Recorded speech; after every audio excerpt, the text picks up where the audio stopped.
Hello, welcome back to the Mr. Arsenal podcast. I'm just switch my screen for another Champions League Tuesday watch-along. As you can tell by the title, we're covering Atletico Madrid versus Chelsea, the game of the week again. Got so much fun picking one tomorrow. That's going to be fun. But yeah, that's later on. We can deal with that later. Well, I'm bloody fucking apps playing up. Yeah. Atletico versus is it neutral ground as well?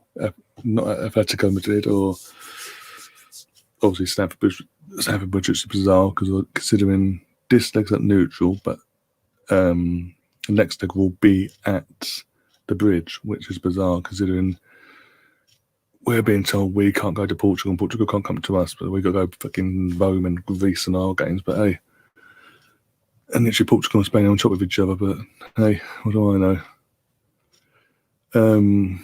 Yeah, we're literally 5 minutes away from kickoff. I'm going to literally get the teams on the screen. If you bear with me just a minute. Go over to Twitter.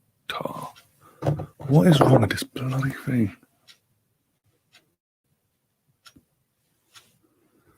Of course, he wants to play up now. Of course. So that means I'm going to have to watch the fucking thing on my business phone if you don't want to work.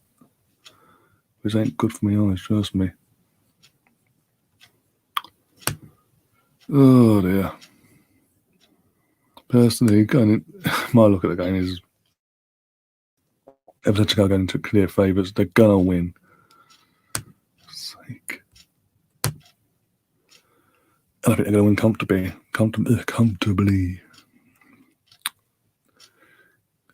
Because, to be honest, Tuchel hasn't really, as a neutral, impressed me. He had a play to do it, effectively doing what Man United did under Van Gaal, keep ball. And look how far that's got them.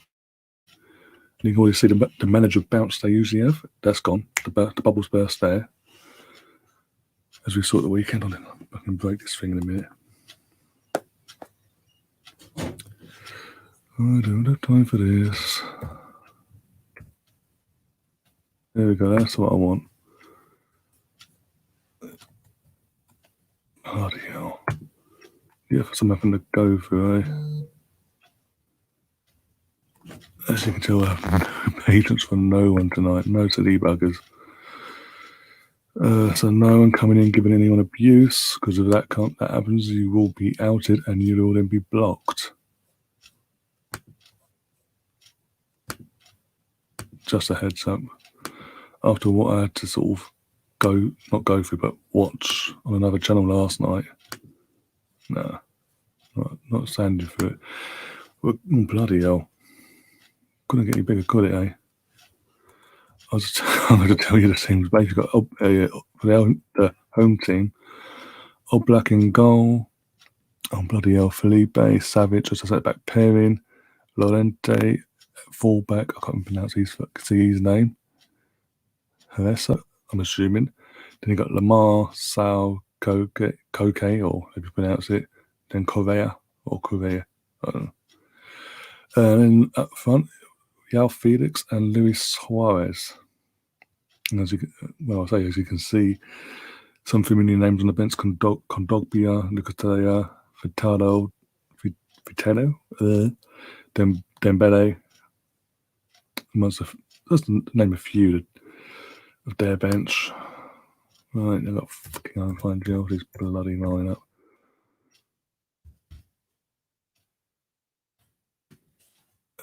Which is there's a bit of a shock in this. Well, not to say shock. A surprise inclusion to this lineup. We'll get into that in a minute. Obviously, Mendy in goal, Aspergueta captain, Christensen Rudiger partnership in the back. As back two pairs, sorry. And Hudson and Doyle is there for fullback, and that's what I mean by the surprise selection, considering he kind of got outed by Tuchel at the weekend, quite literally. Subbed on and subbed off, the ultimate insult, and then Fabs on when the manager outs him publicly. And then you've got obviously the midfield pairing of Kovac, Jorginho, then you've got Alonso, Mount, Olivier Giroud leading the line as the actual forward striker, and Timo Werner out on the left again. Then Chelsea's bench is Kepa, Caballero, James, Zuma, Chilwell, Emerson, Gilmore, Kante, Havertz, Zayt, Pulisic, and Abraham.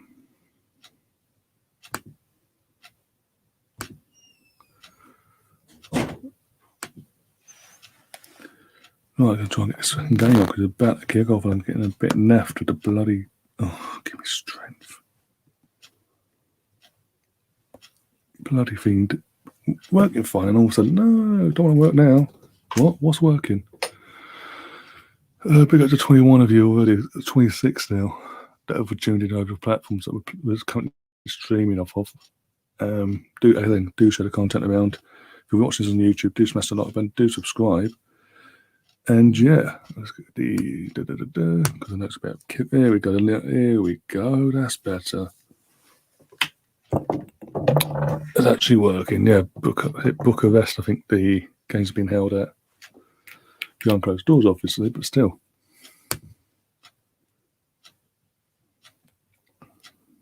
One sec. Yeah, come on. Big up Steve in the chat as well. Yeah, I'm good, thanks. Hope you're keeping well. Dreading, as it stands, I'm kind of dreading Thursday. How you doing yourself, though? And Justine, yeah. Again, for YouTube reasons, we cannot show the game on screen because Champions UEFA and the people that run the Champions League itself, behind the scenes, apart from UEFA as well, will have this YouTube channel shut down and yeah, get done for copyright, and they'll probably try and sue as well. BT, sort your fucking streaming service out, Jesus! Because now I'm literally just looking at the screen. The commentary's fine. I can hear the commentary. No issue there, but literally the screen's just gone. Fuck's sake! But yeah, I can't literally. Anyone that does or is showing the game on their like platform, be it YouTube or Facebook, will get taken down by UEFA and the powers that be. We are underway. Atletico Madrid, the home leg against Chelsea. Chelsea in that pale bluey away kit thing, and Atletico in their traditional home colours. Red, white striped shirts and red shorts, red socks. Ugh.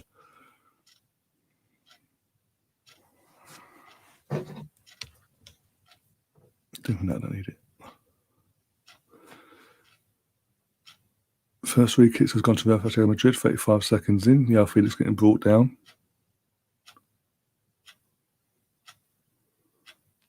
By Mason Mount as well. And that's a bit of a duo there, bringing him down.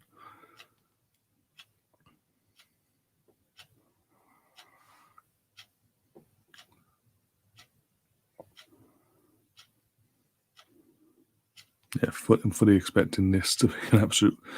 Don't care what anyone says. Over to two legs. Atletico to go through. I think they'll win tonight. Oh, he's been booked already. Bloody Murphy ain't messing about tonight, is he? Literally the first foul. Mason Mount's been booked, so he'll now miss the second leg. Oops. This ref has been strict. Could have got away with a warning.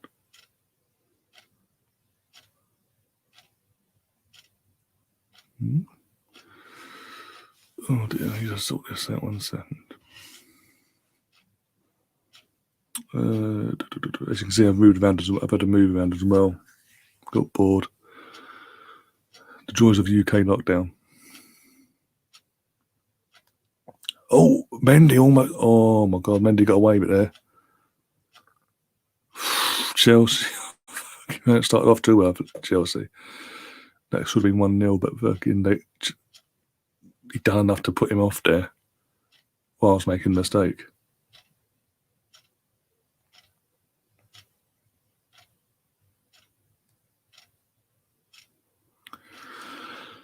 All right. Yeah, he got fucking lucky. Glenn even saying he could have given away, but anyway, there we weren't careful. What are you doing?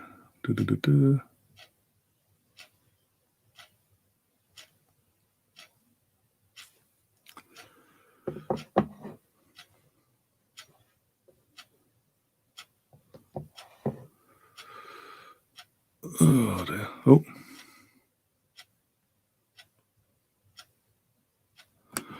Oh, Ryan, I made a mistake with the club loss record I gave you. It's not 13. I somehow missed Steve Houghton's contribution of 17 losses. So I might be safe in not setting the EPL record for the club. You say that.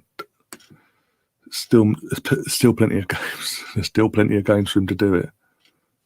The way we're playing, the way he's got us playing at the moment, there's more than enough games for him to fucking set that record. Was it 13 games left? And we're on, what do we, you said 3, so it's 10. I think it's mad. Again, I wouldn't be surprised if he does, if that does happen.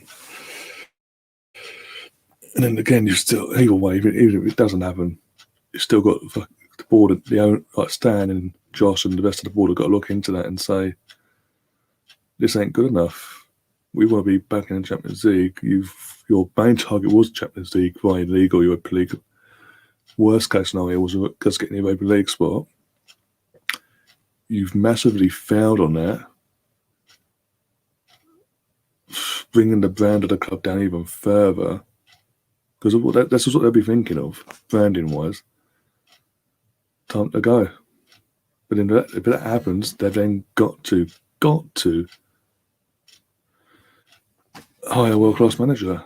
They've got to hire an Allegri-type manager or someone of that ilk, or Rafa Benitez. Breaking news, what's the news? California surgery in California hospital after suffering multiple leg injury.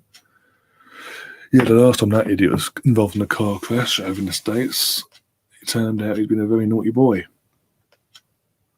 They're not even giving him the airtime. Oh dear.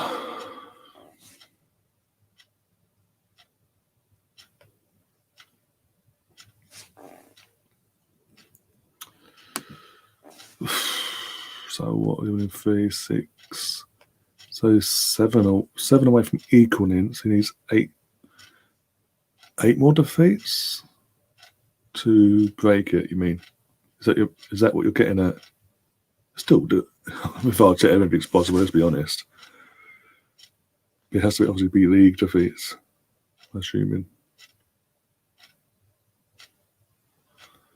I think if he fucks it up on Thursday, I think literally most of not all the fan base will then just go, you know what? I'm done. I'm close. I'm very, very close myself.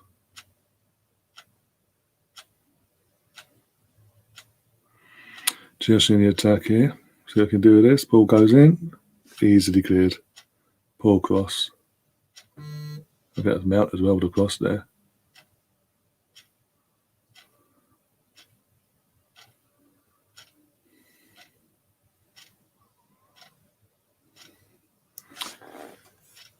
Yeah, 8. So 8 league defeats. Fucking hell. What? There's 12 to 13 games left. Again, you know what? I wouldn't be surprised.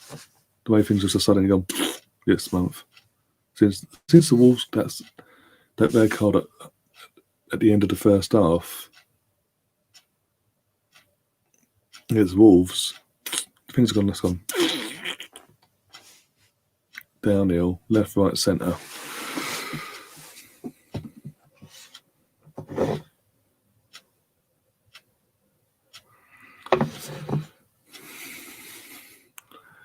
I think literally the way things have gone this season for Miguel and the club, the only way, in my opinion, he saves his job and doesn't get sacked coming into May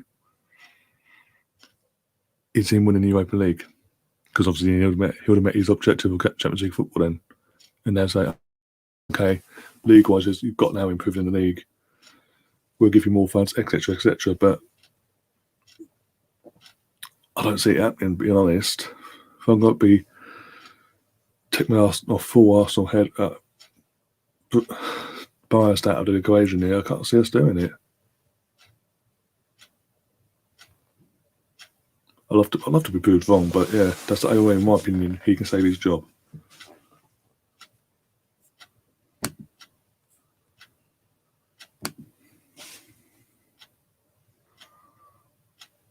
Also, we'll be keeping you updated with the corresponding game in this Champions League match, the other Champions League match tonight as well. Anything happens, I'll be letting you all know.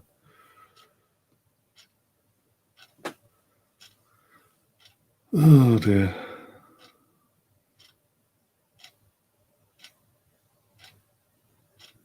Oh, Atletico, go on. Ball in. Oh, Alonso the interception there. If he's not there, that's got to be a free-header bang. Sending it back across where it came from and goal. That should have been a goal. Basically, if Alonso's not there, is what I'm saying.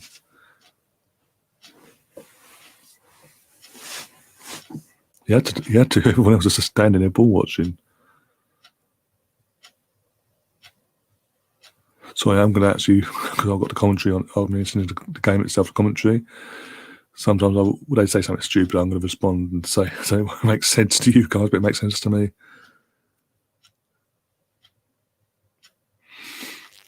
Oh dear.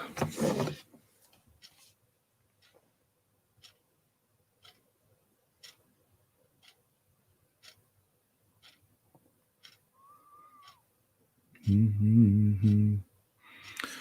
Nobody knows.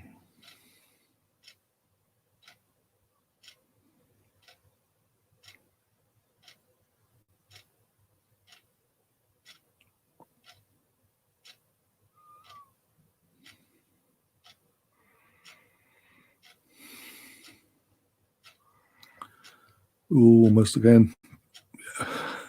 Every time Atletico are attacking the first nearly 10 minutes, they look dangerous. They look like they're going to score. They're literally walking through Chelsea's midfield in defence like a quarter, basically. It's like the parting of the seas, and they're like, okay, cool.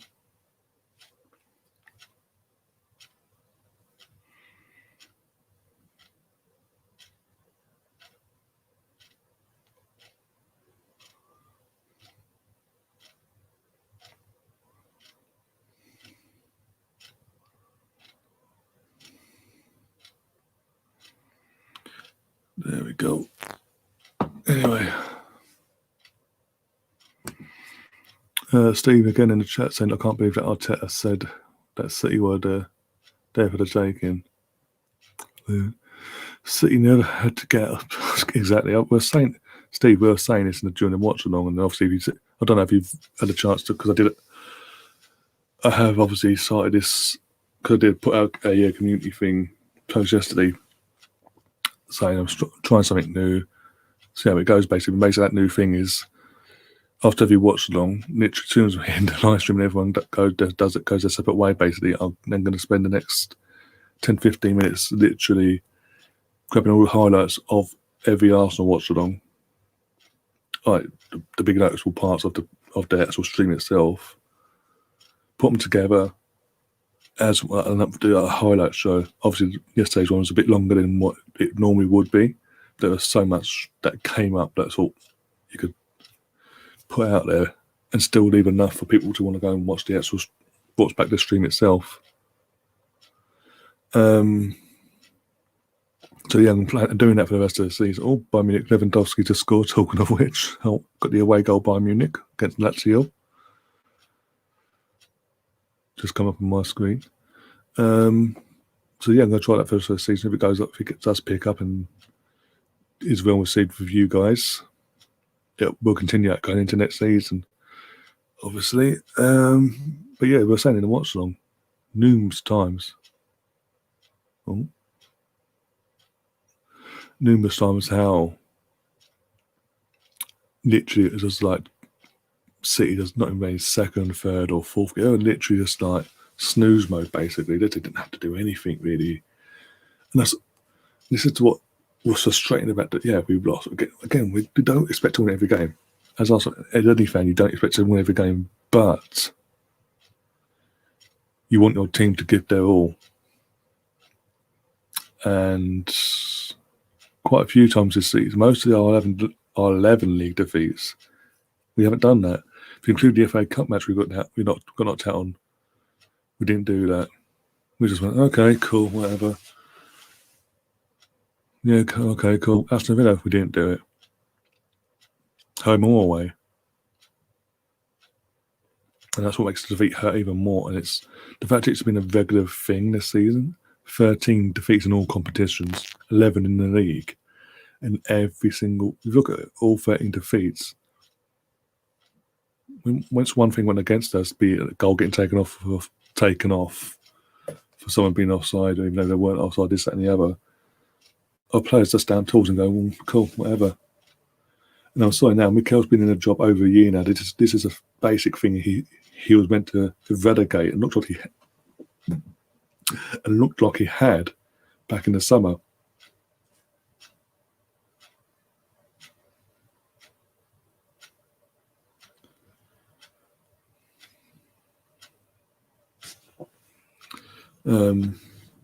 Yeah, so he looked like, and obviously this season it's not the case at all. Oh, again, we're not going to. We're not. For the person on Facebook, we're not going to be having spam. If you're going to continue doing the spam, we'll get you blocked. We'll put you in the timeout. My end. So please stop, calm, relax. I was just saying what I had to say. I was going to get on to you. Now calm. Okay? No need, really? There's no need for the spamming. What was I said? One more. Go on, one more. And see what happens. I don't stand for it. Okay, you asked for it. I warned you. I'm sorry, but I warned you. Not having it. There's enthusiasm and then there's taking the piss.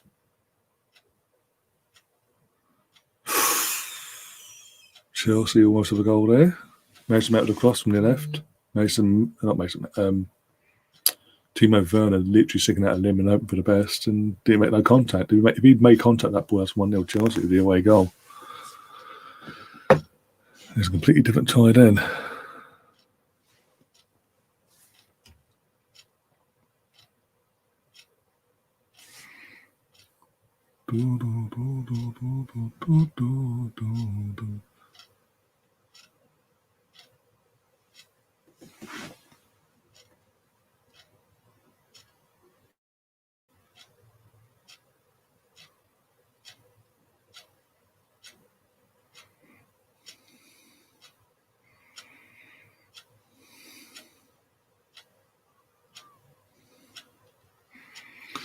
Well, that lasted literally. So I blocked. So because I wasn't happy, I wanted to allow someone on Facebook to spam the chat. My end. Half the people who are watching are going, no, fuck you. Well, I'm sorry, but I'm not gonna.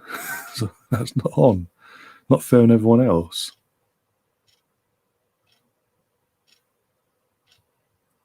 Plus, after what I watched last night on another Arsenal YouTube channel, and any Arsenal fans will know what's happened. But yeah, after what I saw, one fucking guy go on, who has his own channel by the way, and go out his way to attack a guest and the host of the channel just because he didn't agree with their thoughts on the Arsenal situation, and then play the victim card afterwards.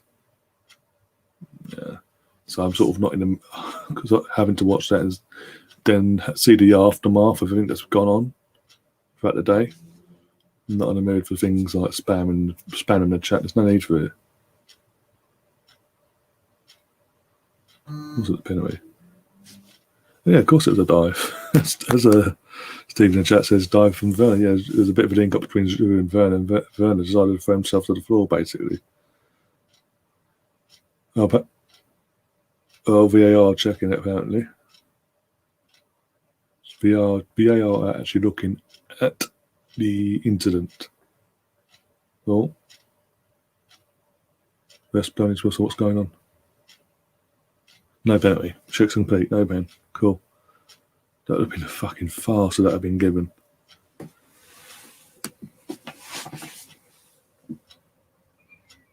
What has Asperqueta done to his hand?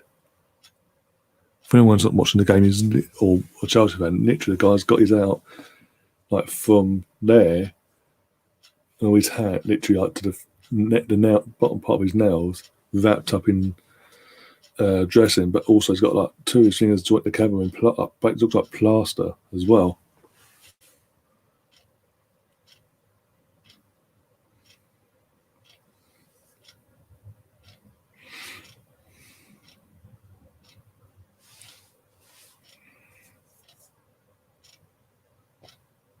I hate this fake crowd noise, by the way. There's no need to put it in. We know there's no one there.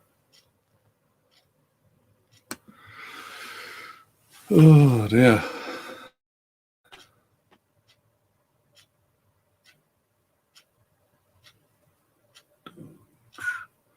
Also, YouTube, while you're listening, obviously do the processes all afterwards, can you please sort your servers out, because I'm getting literally messages 24 hours after I've done a stream, i.e. Sunday I did a stream for the Arsenal match against Man City, and one of my subscribers literally messaged me, like not messaged me, but put a comment in the box afterwards saying he's just got a notification from this 24 hours after the stream had finished. Now, how's that fair on him?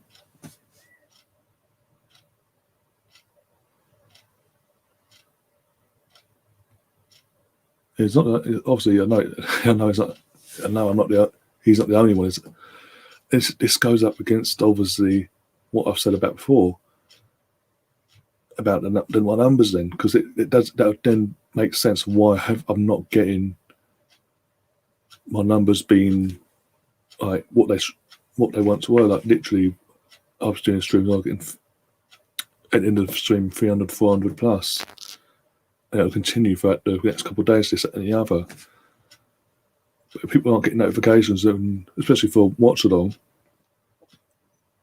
the interest are not there to go back and watch it. They're getting 24 hours later. Oh, but they know the result. They know everything that's gone on.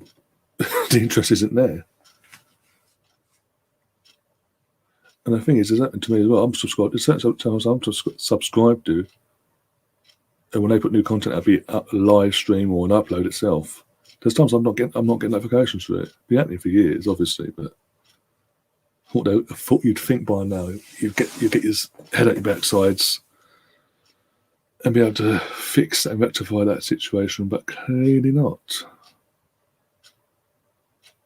Because if it's happening to that person, who's one of my regular subscribers and viewers, how many other of my subs are they not getting notified until it's too late, until there's no point of watching it, because obviously it did events past this, that, and the other. Another reason why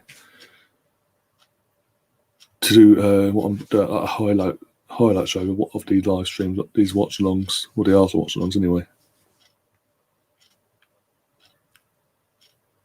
because they can still go and watch back in a short amount of time the key points of the stream that they will enjoy. But I do admit again,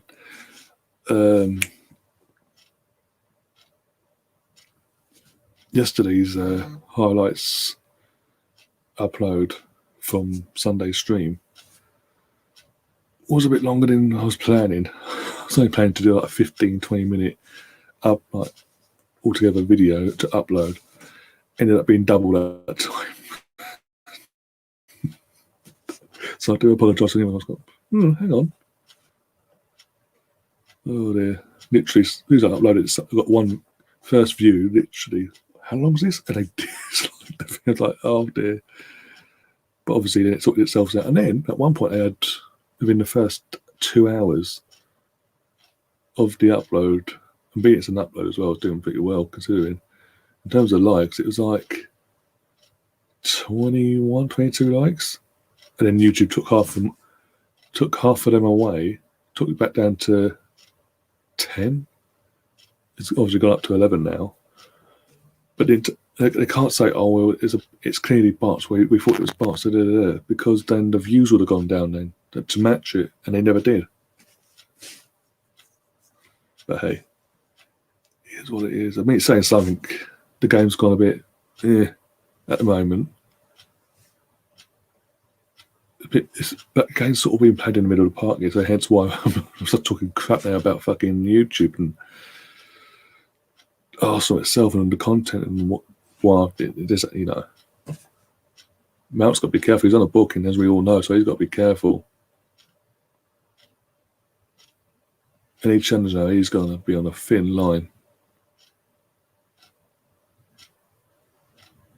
I'll be surprised if obviously he doesn't get sent off between now and half time. I'll be surprised at half time if he isn't subbed off, because he'll be targeted now. Simeone will target that guy, Mason.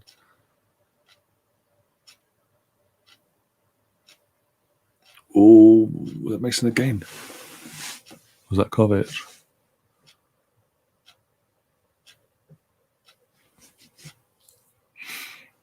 Oh dear.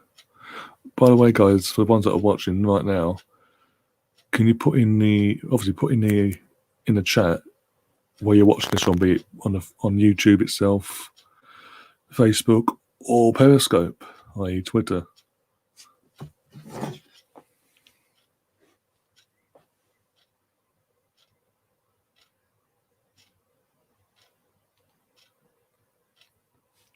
It's on my phone. Oh, there's a shot. That's a weak shot. It was easy for Black. At half time as well, I've got something for you guys. I want to get your opinion on. It was brought to my attention by Ryan, who's regular on the channel for the watchalongs and all that. Basically, came across another Chelsea account. Basically, did their combined 11 of these two teams, and to say the bias came racing to the surface is an understatement.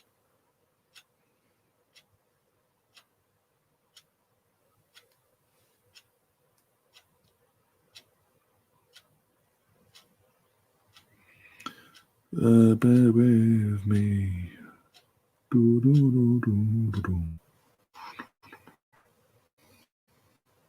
Here we go.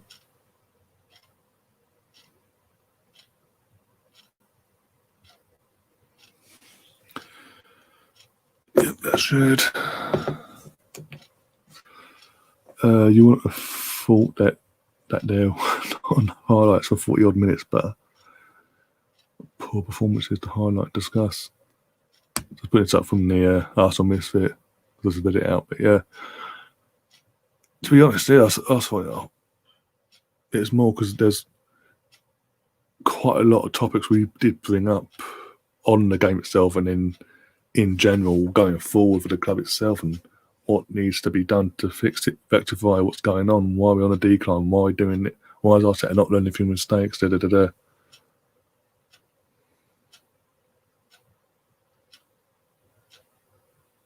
But yeah, obviously, in general, I am aiming for the highlights show to be like the highlight videos I'm doing. Like, I upload from now on the Arsenal ones.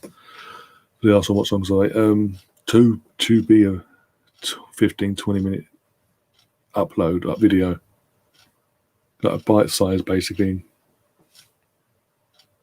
But yeah, there was so much to sort of, you couldn't just take bits, but the bits I put in were for the right reasons, and as you'll see, if you haven't watched it already, go and check it out of it and let me know what you think, and obviously in the comments box and all that bit, and see if you agree with me that the stuff that was in it needed to be in it to get the full gist of everyone, not just one person's opinion, but the full gist of everyone's opinion on that said game.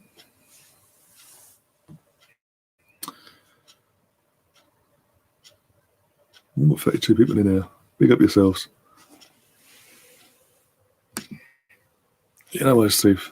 Absolutely no problem with that. Oh dear.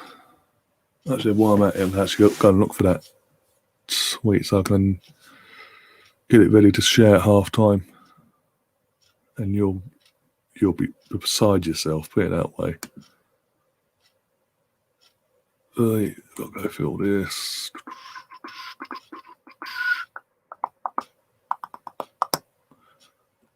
Also, the next Arsenal quiz will be on Saturday. By the way, Who Am I quiz? Next one's this Saturday, 7:30 again. We are also sorting out, obviously, who's going to be taking part. Obviously, you've got Richard coming back. Sam's doing it. Obviously, I'm taking part. Mike hosting, and we're waiting to hear back from a couple other people, including Danny, if he's available, hopefully, from Bergkamp Wonderland. Melvin, and try and get some new faces on as well. If they're interested and available. And got it. Where the hell is it gone? Go fucking backwards and forwards to find the bloody thing.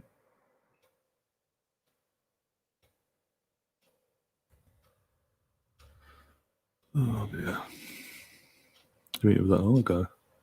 I saw it, but okay. Here we go.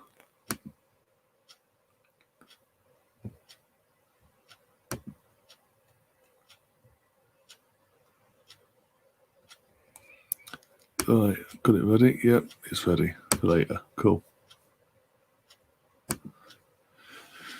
For the 20 people, so about 20 people gone down to 17 people, it's still 0-0. Up to about 29 minutes in. Oh, poor ball from Callum to Callum Hudson-Odoi.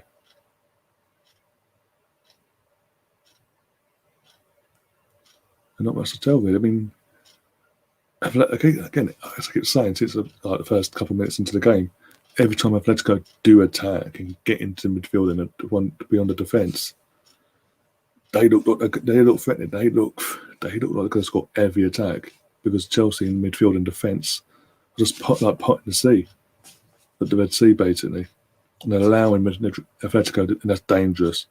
Especially you've got João Felix and Luis Suarez in the attack as a partnership as well, and they work off. And if you've been watching La Liga and Atletico this season, when they've obviously been playing together, they work off fucking brilliantly together. Hence why they're in the situation where they are.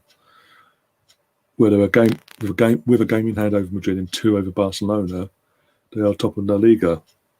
You've only 2 defeats to their name in La Liga now. Was 1, but obviously this weekend something went wrong there.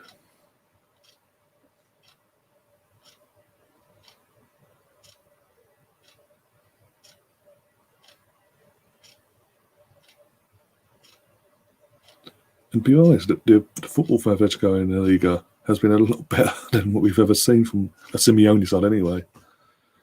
He's grasped that obviously things need to evolve and change going forward in the playing style and all that, and he's adapted. He's Luis Suarez brought in things like that, and he's changed the styles just and he's got the balance put on now.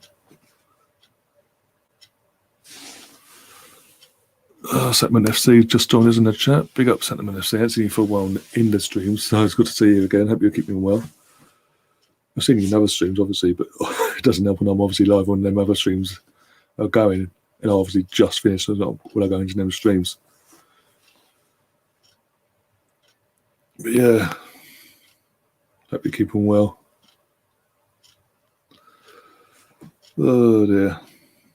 How are you coping with all this drama at Arsenal? Oh dear. Neck.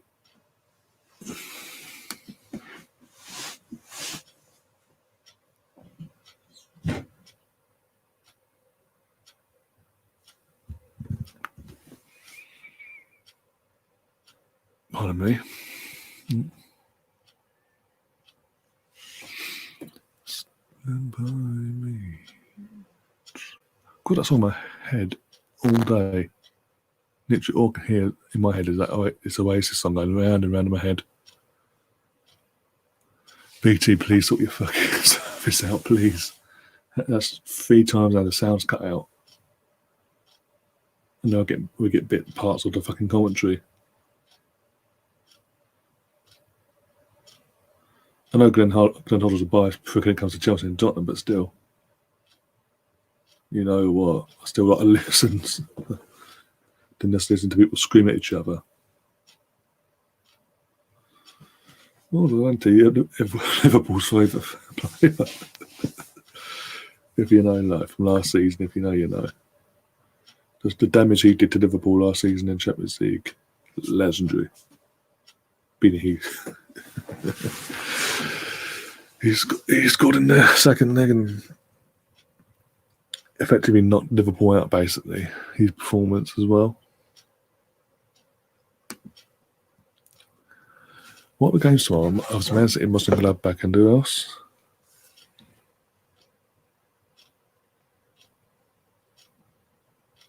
That's a booking then, surely. Okay, so coming. Wasn't purposely, I don't know. Big up to Leeds, by the way. Leeds are 1-3-0 tonight against Southampton. What does that mean for us? Are we in the bottom half of the league now? I'll cry. I'll actually cry. Oh my god. It's fucking phone. There we go. Yep. Arsenal are now a point outside the top 10. After 25 games apiece between us and Leeds. Great. Great. Progress though, guys. Progress. Trust the process. For fuck's sake. Who scored them anyway? Oh, got some points though, Brentford and Dallas. Oh dear. Derby winning 2-0, but Middlesbrough losing 3-0 against Bristol City. Luton Mill still 0-0 at half time. Right. Tomorrow. I need to look at tomorrow. Because he decided what it's going to fucking do.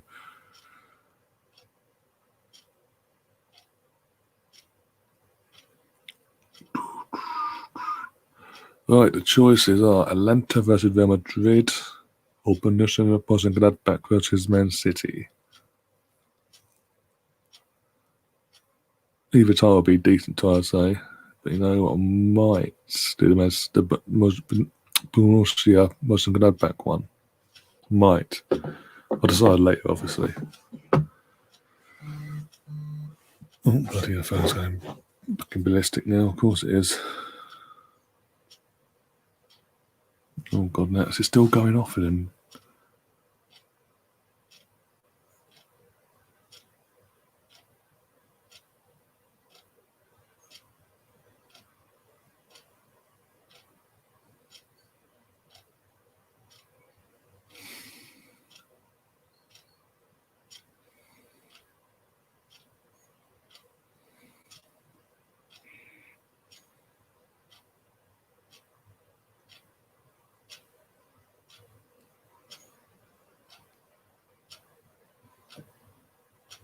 So I'm just replying to a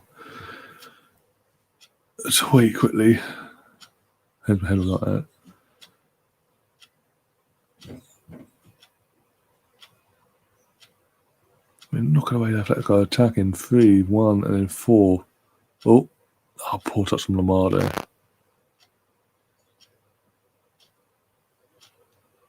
Yeah, oh, come on, man. Don't need to fucking foul him.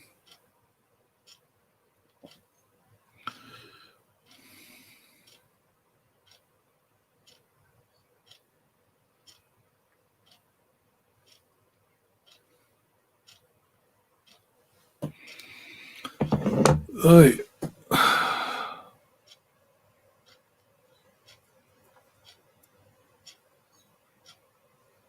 No, boy, the top Elgin away again.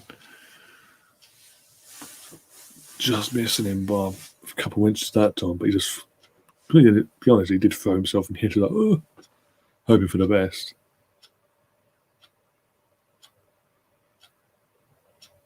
I mean, again, the centre-back pairing for Madrid, if they'd stayed and they'd stayed together in Super Group, basically, he could have been called for offside by the time the ball was played to him.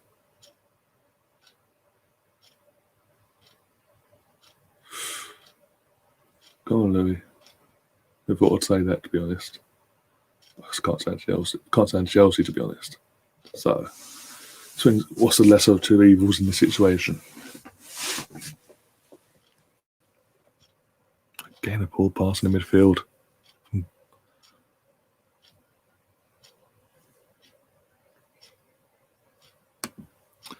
Chelsea look the team like a score at the moment. To be fair, even though every time Atletico do attack, they do look somewhat threatening. But it's just the final third, that final moment with Atletico when they do attack. Chelsea are getting into it, and it's just been poor judgment over hitting the ball.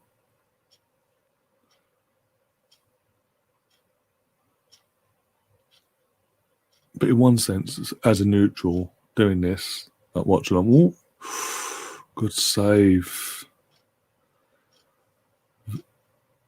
Werner on a tight angle there, literally lashed it, put his foot through it, and El Black literally had to parry it, and he's centre back. I can't remember. I didn't see who it was. Had to hoof it out basically. It does Savage. It wasn't Savage. It was what's his name? Oh, it was Savage. It went back to Savage. Savage from Man City. Centre back.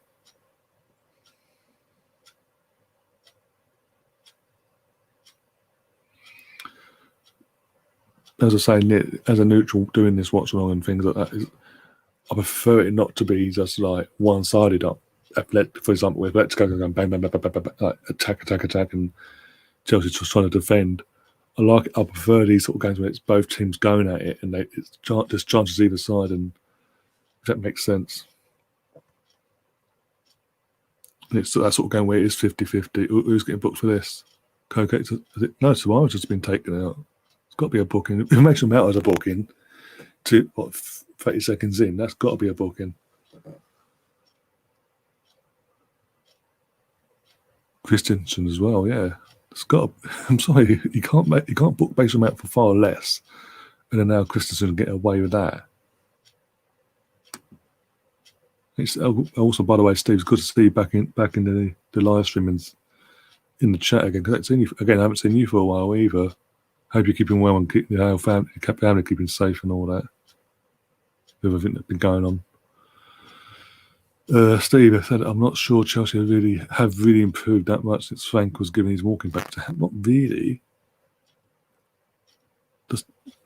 They look like they've done better because the opponents they've had have shown them a bit too much respect. I mean, apart from Barnsley. Barnsley are the one team until this weekend. What's that?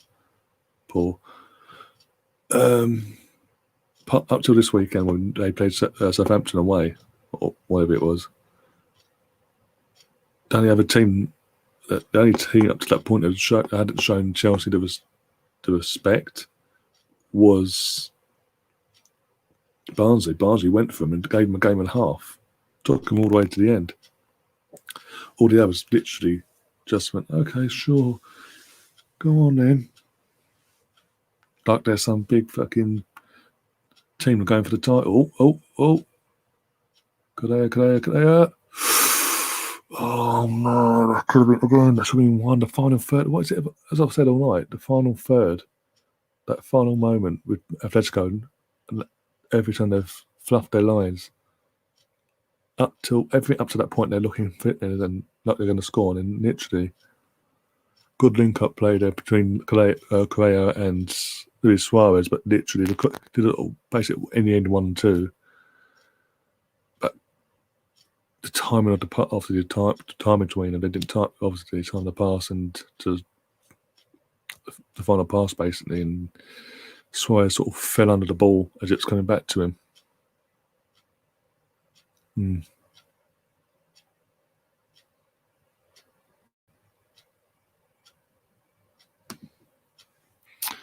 Arsenal's best chance of Champions League is Europa League. Chance of Champions League is Europa League. Yeah, I said this earlier, Steve. The only way we're getting any sort of European football next season, in my opinion, is if we win Europa League. And I don't see us winning it. If I'm being honest, I can't see us winning it. Even if we don't bottle it this Thursday, we'll find a way of bottling it in the next round or the round after, whatever. We'll find either the quarterfinal or the semi-final. We'll find a way of bottling it, depending on who we get in the draw, obviously. Arsenal, best chance of Champions League is win and that, and then it's pot one for Champions League. Benfica important. Benfica's a massive big game, but it's like last season. Last season we had Olympiacos. With all due respect to a weaker side, the Champions League quality side, obviously because they came down for the Champions League last season. But in terms of history, out of the two club, Benfica and Olympiacos is you'd think the weaker team, and we had a 1-0 advantage with the away goal. 3-0 now, Bayern Munich. By the way, I think Bayern Munich are through to the next round already. Sane with the third goal. I don't know. We got the second. Did it come up on my screen? I didn't see it if it did. As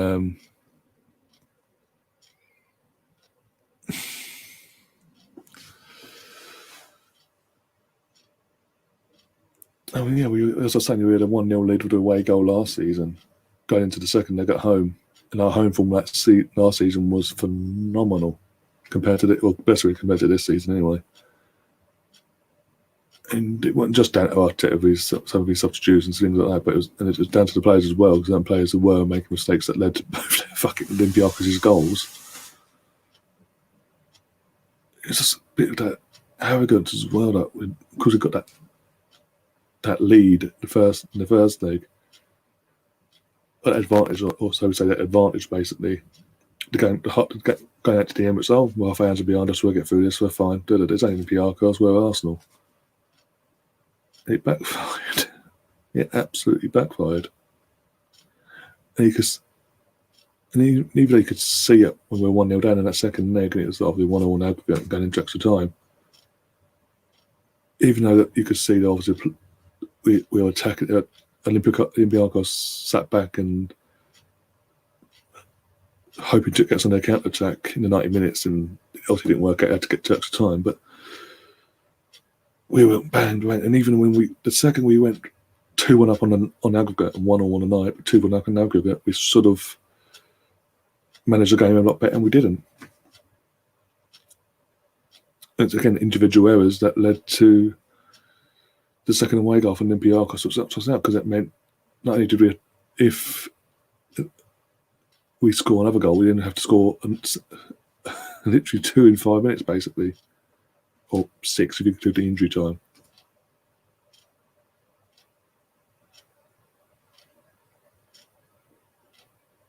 And even we had our chances to sort of take things to push things that way and go that way, but we didn't. I mean, and then Benfica again, it's very similar in the sense of we've got an advantage going into the second leg. It's effectively our home tie this time as well. And I'm just concerned that these players will do the exact same thing as they did last year. If they do, where's the improvement? When you consider the season before, the season before last, got to the final.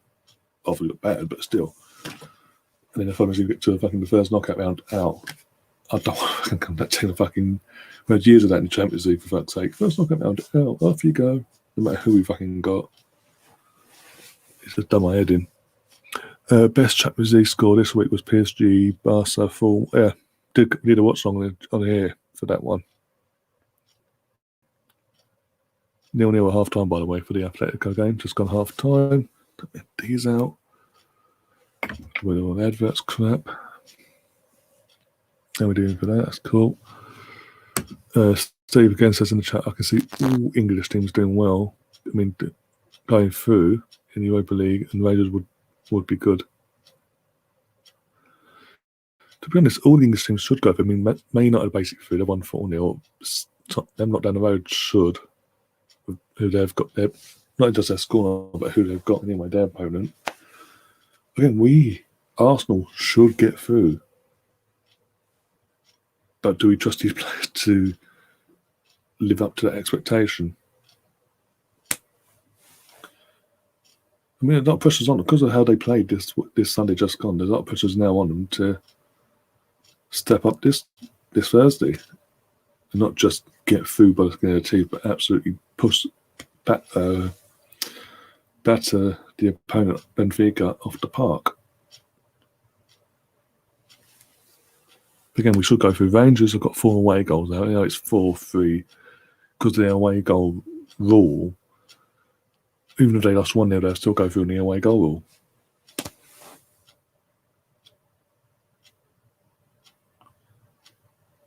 And technically, Rangers should get through anyway. Because isn't it? Yeah, it's their home tie, so I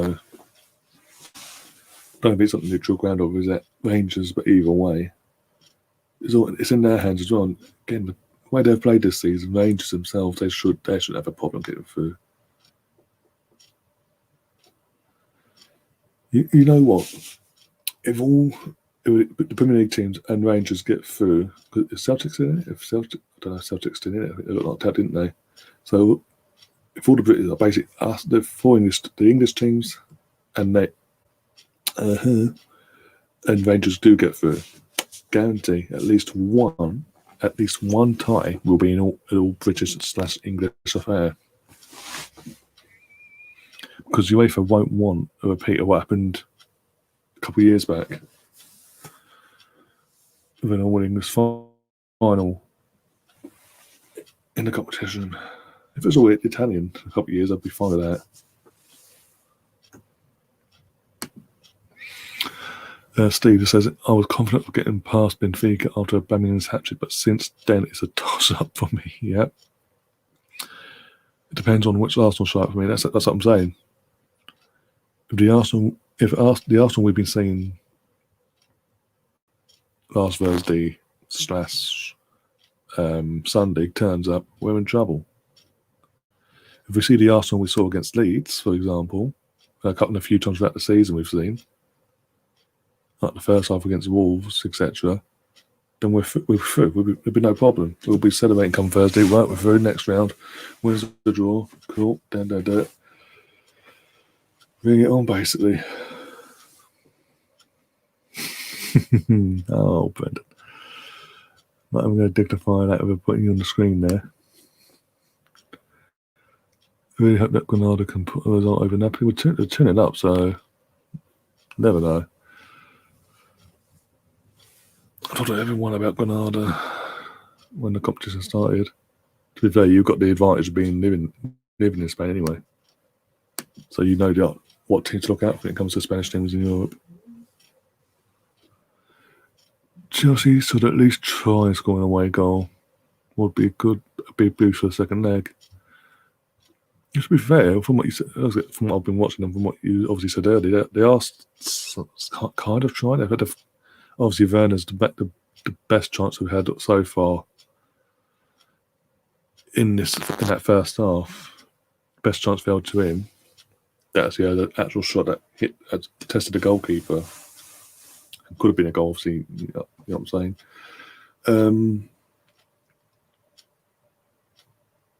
Yeah.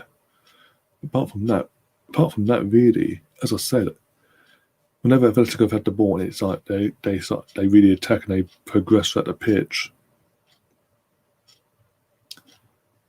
and go beyond the midfield and beyond, and go to the defence. It's just part of the Red Sea. And every time Atletico do attack it and get there, until that literal crunch moment, they look like they're going to score. Chelsea look all over the place defensively. Big up, Russ, just joined us in the chat. Hope you're getting well, mate. Hope you're ready for Thursday, by the way. Yeah, I know. Tony Adams is part owner of Granada, yeah. He's like best friends with the main guy. Well, they are best friends, but obviously that's how that all came about. Hang on, wasn't Granada the team? Yeah, it was, wasn't it? Granada. He sort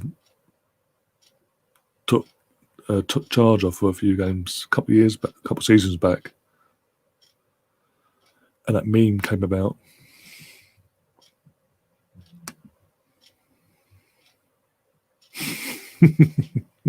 True. Even then, I think five's been generous, Brendan. Mount has been wasteful. We need to see Havertz and Ziyech. Yeah, he's been wasteful, but also he's been very sloppy in these disciplines, so I say, because obviously he got that early book in the first few seconds of the game. He's made a couple fans where if he had that booking initially, he would have been booked. So he's as I said, if he's not hooked off at half time, I'll be surprised.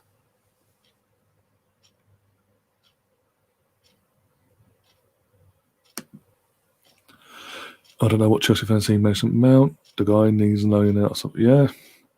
The thing is, because he was part of the Lampard revolution, the Chelsea fans and obviously the academy player, I mean, how long it's taken. One good thing that comes out of Lampard's time there is literally proving that if you actually, even though it's forced upon them, if you actually trust your youth, at certain parts of your youth, and have faith in them, show that faith, you'll get rewarded for it. But yeah, he has this season compared to last season fallen off a bit. But at the same time, you know what, loan wouldn't be the worst thing in the world.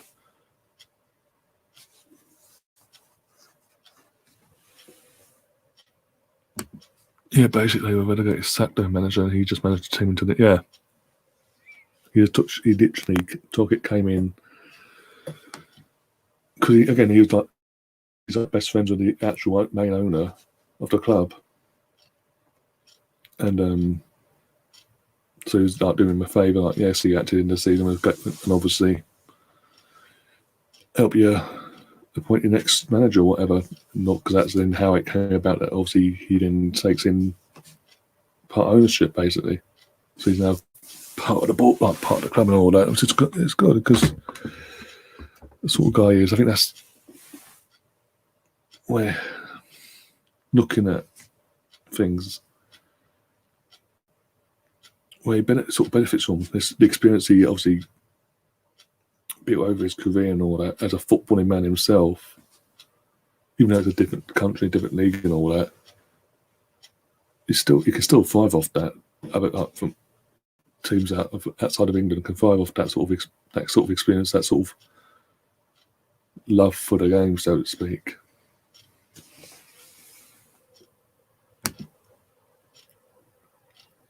And I know you're wasteful.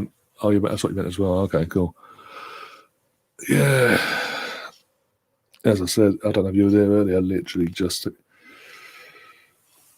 getting wouldn't be saying getting. If it hadn't escalated out of control onto social media the way it had done, I wouldn't be saying it. But yeah, having to witness last night what I saw on another podcast, Arsenal podcast, with another basically what it was. What's in the same old Arsenal podcast with what was it? Craig, Lee Judges, Harry, and Dan Potts. Harry Simi from the Chronicles of Laguna, basically. Halfway through the podcast, Harry's starting to talk, and he's obviously given his answer to why Arteta, from some parts of the fan base, is getting more time in their heads compared to what Emery would have done, and what he did. The time he didn't get, and this, that, and the other. And he was giving his opinion. It was fair enough. You could see where he was coming from as well, even if you didn't agree. But apart from one person who has his own channel, we're going to remain nameless, let's not get involved in that fucking drama, basically decided to not, because he doesn't agree with Harry in this opinion and this, that, and the other, decided to have a dig at him about, obviously, you're just saying it because you're trying to you've got one foot in the door at Arsenal because of what your job is and this, that, and the other, basically. And Harry basically saw it, defended himself, and basically said that's not the case, and again explained himself, defended himself there. And all Craig and Lee and Dan basically said don't worry about him. Don't worry about Harry. Literally, it's just it comes across like it's jealousy, this, that, and the other. Because there's a few other people in the chat that are from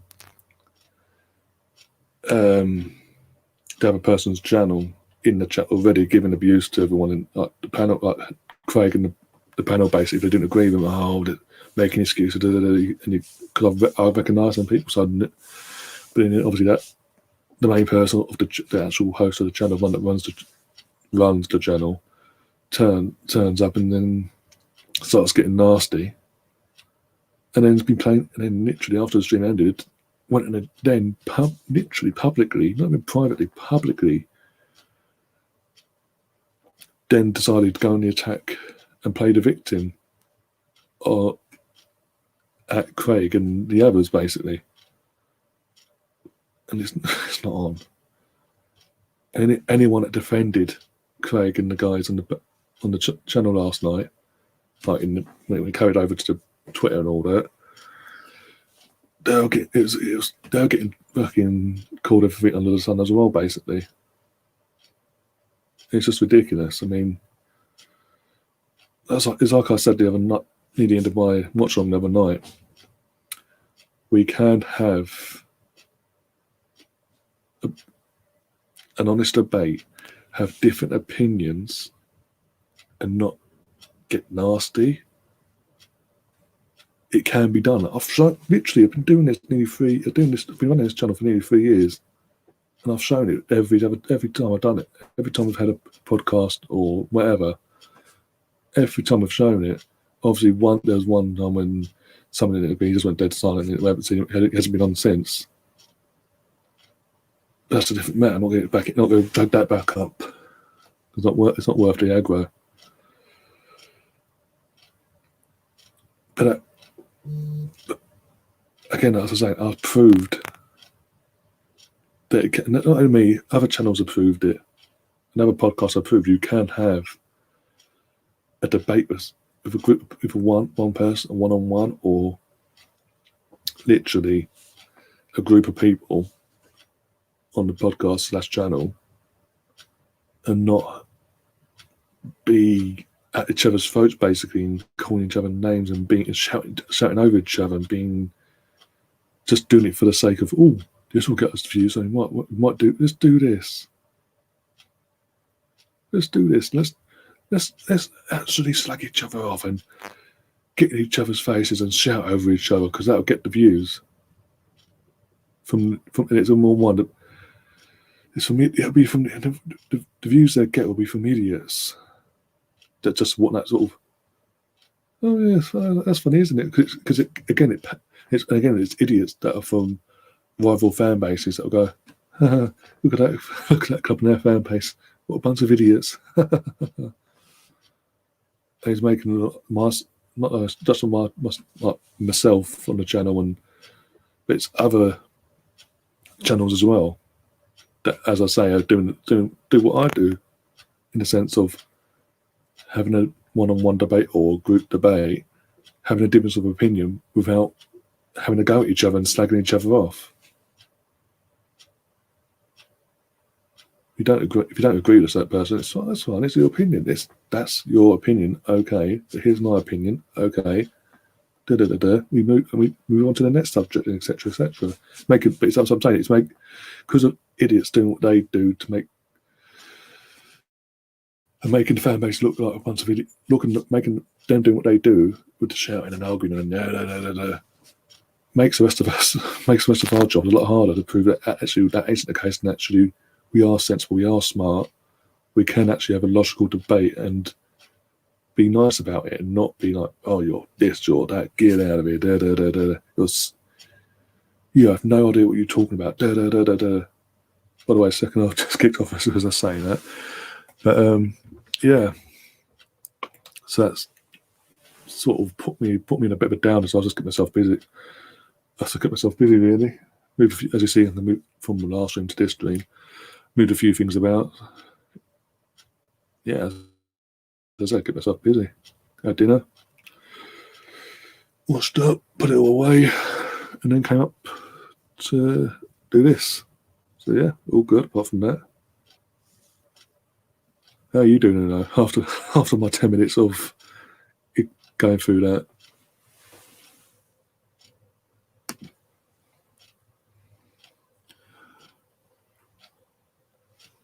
Are they the owners of Wycombe Wanderers, or did he just... One sec, what? Are they also owners of Wycombe Wanderers, or did he just try management there? Do I think now? I'm trying to think. Was it him who did that? Or was it Merson? Merson did Walsall and then realised it weren't for him, so he's gone into punditry.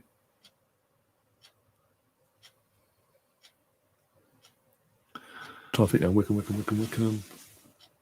Yeah, I think it was, because literally it was around the time when he was when West Ham were in the what is the Championship now, like branded the Championship, because it was called, back then it was called Division 1. West Ham had just been relegated, and basically he was the favourite for that job.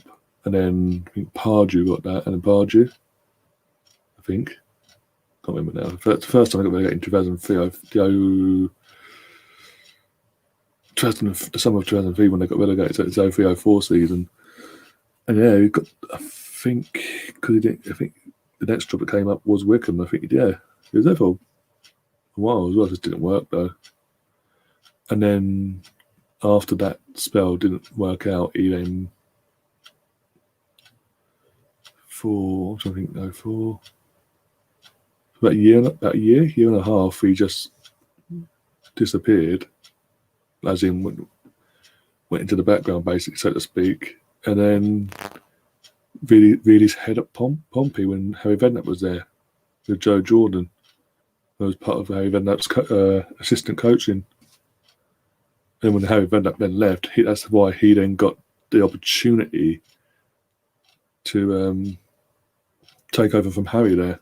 But he never got, again, in my opinion, even take my Arsenal hat off here, he was treated harshly at Pompey. He didn't get given a chance at all. He was told literally, it's 4-0 now between Bayern Munich and Lazio, so Bayern Munich are definitely through.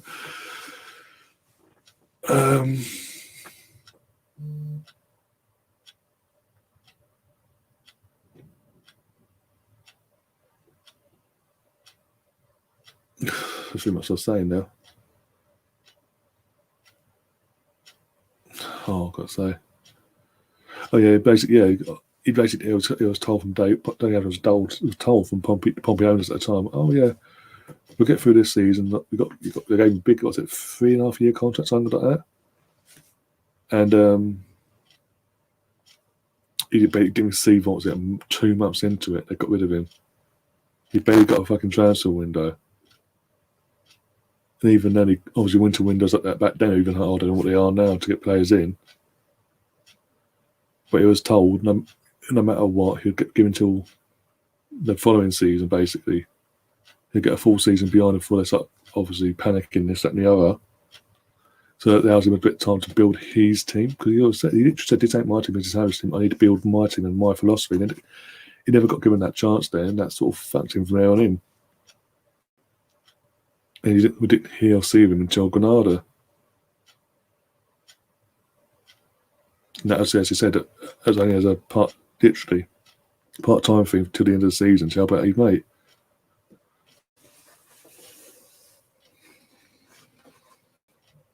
So in that mindset, before I go back into the chat, I wouldn't, if we were to get through, and obviously Granada were to get through, I wouldn't mind them just for the sentiment of Tony Adams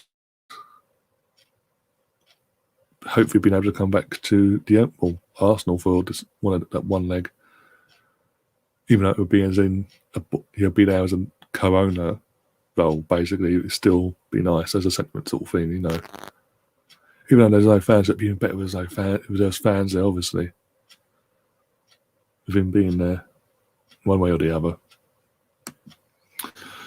But I don't mind a ding-dong with someone even now and then, but keep it above board and don't bring people's girlfriends into it. This is it gets with certain people. They take it to a personal level. There's no need for it, and they make accusations that they do, and then it just gets out of hand. And then even then, when they know they're in the wrong, they don't apologise. I'm just like, it doesn't help themselves. I wouldn't mind the one person I've said to you, Bernie, the one person that I've seen defend that person.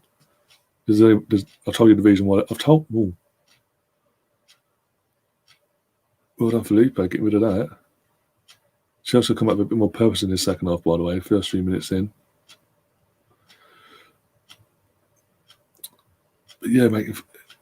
I told you the reason why that person's doing what he's doing to defend that person is obvious, but it is what it is. Won't mind that the person that is now defending that person was in fact only a few months ago, back in the mid to late summer, slagging that person off behind his back, off air. But hey, into it. Again, I don't get involved. Literally don't get involved in all that crap. Not worth it. In the drama or YouTube or social media drama, I don't really like getting involved in it because, it's not me. It's not. No point. Oh, cool. Let's see. I've got a goal back into the game. The comeback's on, boys. Sentiment FC saying as well, I don't get YouTube beef. It's mental. I don't have Twitter, so yeah, it's better off not having Twitter. Trust me, especially football Twitter anyway. Every fan base has a infighting, but just don't put it on YouTube. Well, I wouldn't mind. The thing is, the beef itself is only coming from one side. The side that's been attacked was just defending himself. Said how he defended himself in the accusation against him. The other guys backed him up, and they've left it at that. It's the person that made the accusation and gone on the attack. It's gone and took it even further after the stream ended. And took it to public, and they're just like, well, they all say, well, we hate download, Mum. Go back and watch it again.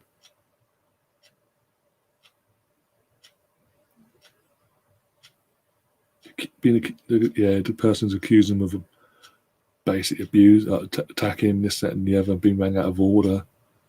I was just like, do you remember what you did last night? Do you remember what was actually said? It just gets out of hand, and then when it as I said, anyone that defended Craig, Harry, Lee, and Dan Potts got absolute. He goes on the attack of them as well. He's not helping himself, but there's a reason why that person does it, because it gains traction, it gets them attention. It's like, oh, and then the younger generation see that and see who that person is and go, oh yeah, he's got a YouTube channel. They go over to, if they haven't subscribed already, they subscribe, and then they become regular viewers and things like that. It's just like, but again, and also from a neutral perspective, from a rival fan, they see this and they're just like laugh. They're laughing. It's just like, because it makes our fan base look like a bunch of fucking idiots and thugs that are constantly fighting amongst each other, and all this got. It's just like, again, it makes not just Craig, like what Craig does on his channel, and myself, Sophie and Hybrid Squad, Albert, Ross, Ryan, Gary, Russ in the chat, Valney, obviously all neutral, you're Cardiff fan, but I'm saying it just makes our job a lot harder to prove that we're not, when it comes in terms of the Arsenal fan base anyway, the Arsenal fan base as a whole aren't fucking idiots. We aren't always, we've got to have a fight amongst each other to get tracks and get attention from each other. We can, and also we can have as I said, we can have this debate of why Arteta not getting the abuse that Emmy would get, this, that, and the other at this point, this, that, and the other, and agree to disagree, basically. Whereas the person in question basically didn't agree and went on the attack, and it was like,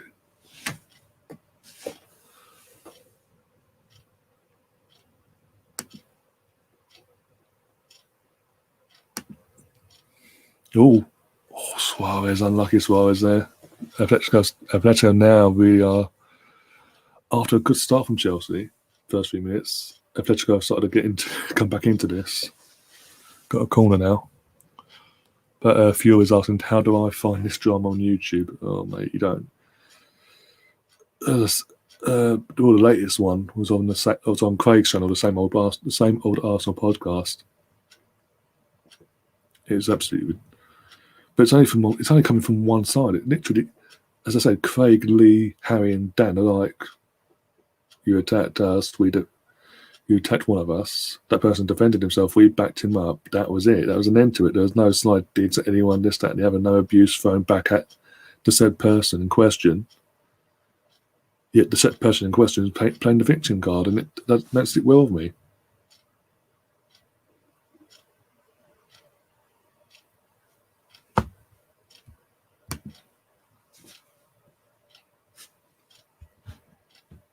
But it is what it is. But as I said, it just makes myself and other YouTube Arsenal podcasters, that's YouTubers, our jobs a lot harder because we're having to fight against this. What this person is doing, basically in that sense. As I said, I keep repeating myself. You don't have to have a podcast or Watchalong or whatever stream you're setting up and have a mixture of a panel or whatever, or a one-on-one guest, have a discussion. And there's going to be times when you don't agree with that person and what they're saying, but we're trying to prove you don't have to shout over that person, and you allow them to finish and give their point across, and then you give your point back without it being abuse. I feel it's again. You don't have to have that attitude of, oh, well, if you don't agree with me, that's it. You're a fucking idiot. What do you know? You have no football knowledge, blah, blah, blah, blah.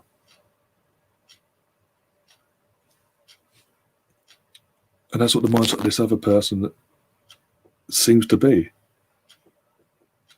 Whereas, as I keep saying, not just my channel, obviously, but other channels that I've mentioned already, we don't do it like that. We allow everyone to have a difference, have their put across, even if it isn't the same opinion of what you think of your mindset. You allow them to have that opinion, and it's just agree to disagree. It's not the end of the world. Nothing's gonna fucking blow up, and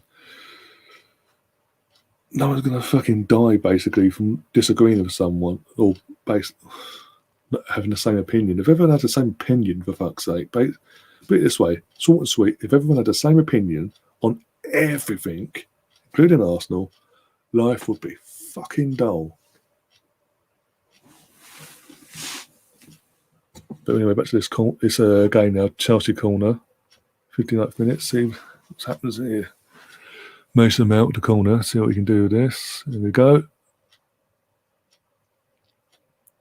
Well cleared from Atletico, then Chelsea, was it Jorginho there? What's he do? Been a bit scrappy, then yeah, that's fine. Falls straight into Albert's arms, and he just hoofs it towards Suarez to hopefully hold the ball up. Suarez is claiming he's got smacked in the face there.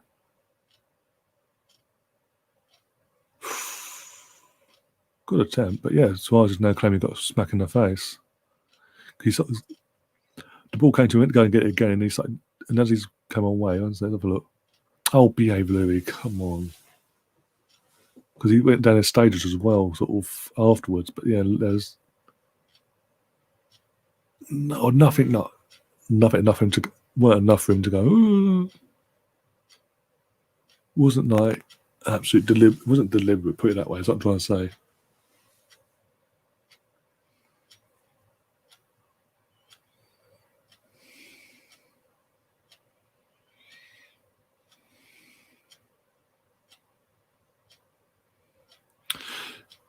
Yeah, but I'm not going to put it on screen because obviously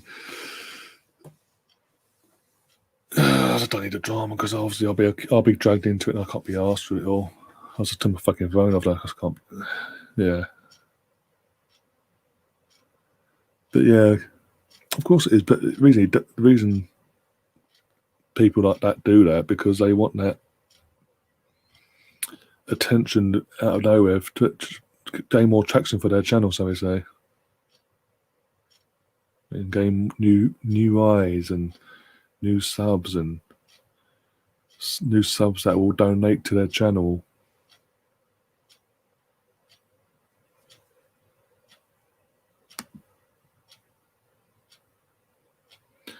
The Chelsea player probably thought Suarez was going to bite.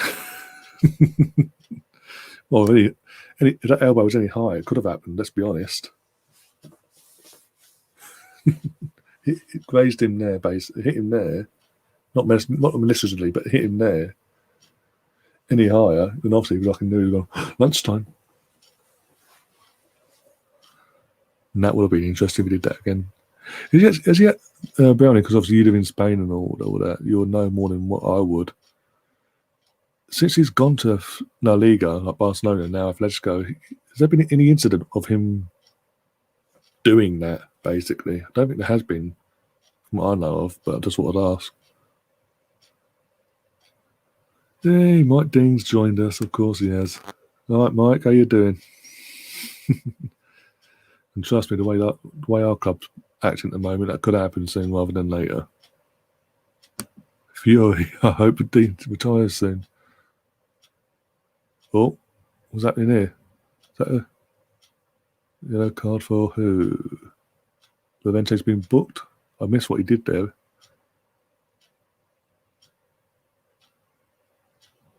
Oh yeah, can't even get a warning for that. It was he tried to basically play rugby with Werner, basically.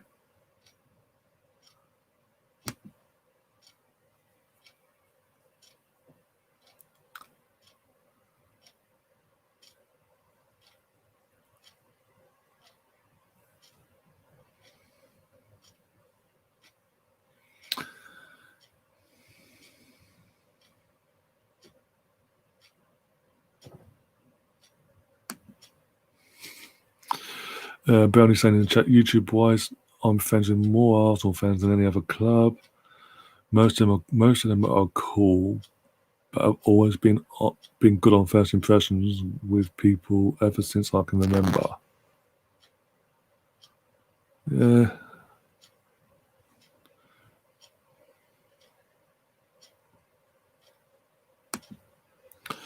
Suarez is over here, has mainly been his weight, however. Okay.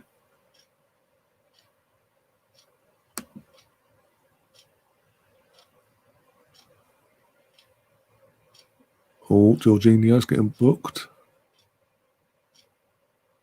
Card's coming out thick and fast now, this ref.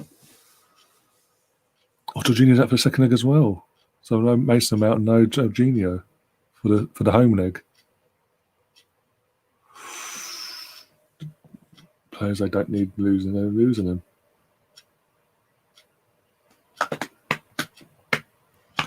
Yeah, I've noticed obviously it does even tonight I've seen how he's sits on them and all that. So it does seem he does enjoy the Spanish food and paella over there rather too much. And Mike, you need to calm down, behave yourself. Or my moderators will. What's he only been booked for? Okay, now I've seen it all now.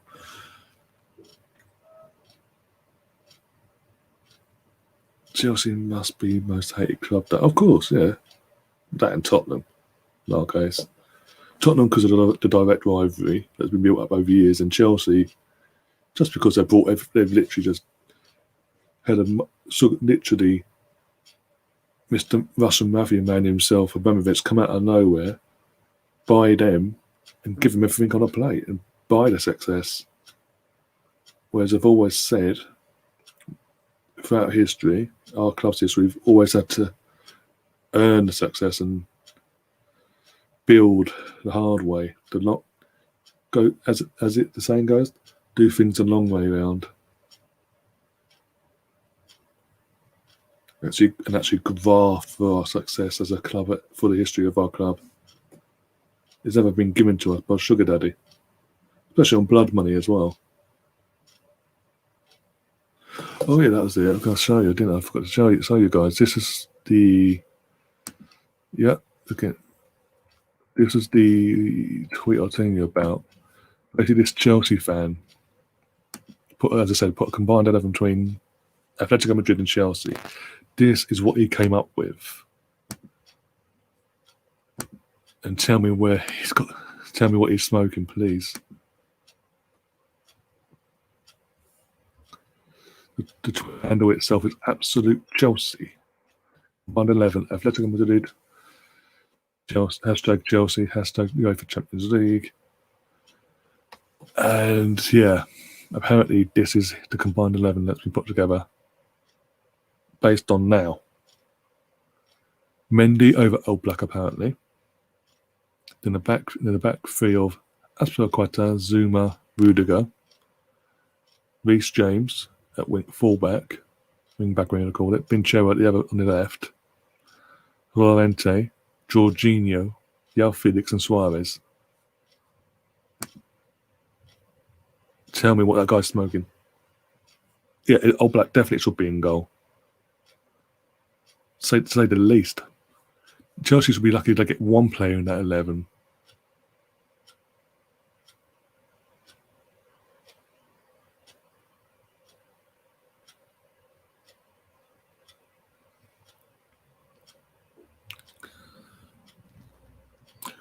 At least City play, cheeky fucker.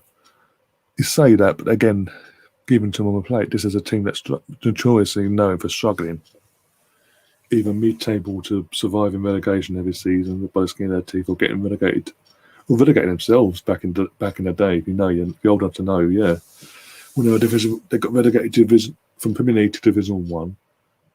Apparently, I remember Premier League to Division 1, and then relegating themselves from Division 1 into what is was Division 2, what is now League 1. Oh, the away goal, Giroud. Oh, no, flag. Just going to go to VAR, obviously.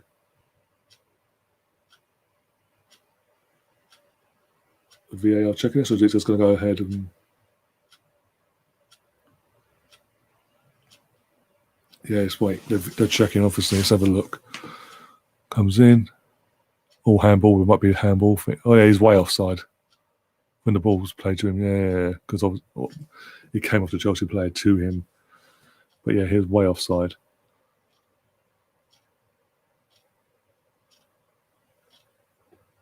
There's no way they can give that. Fritz. Bloody hell.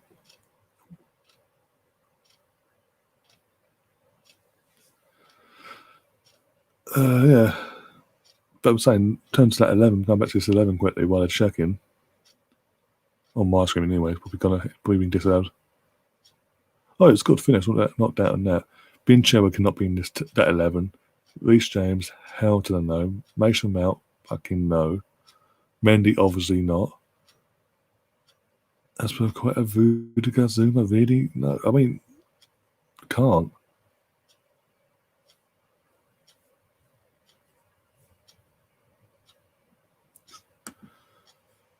But yeah, City the same thing, blood money on their hands, and they're like, oh, okay, we don't care.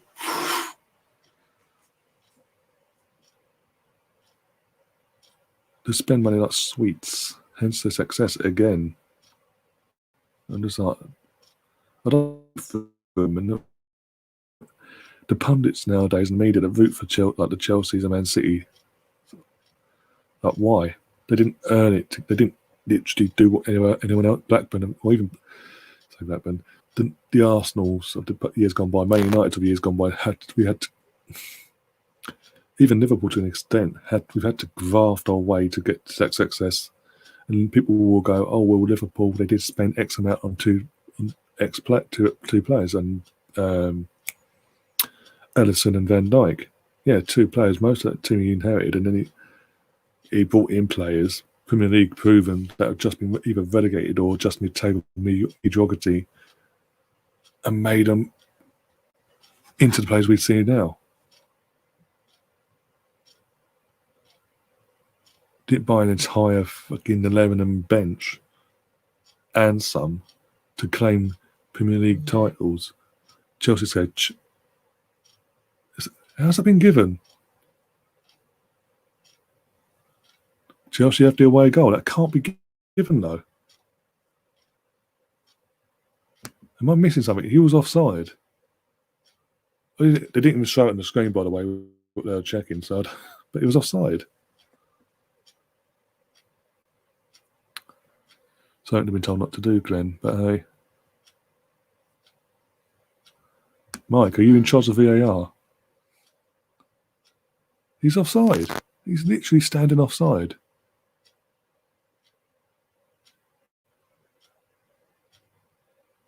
Fucking hell. Oh my days.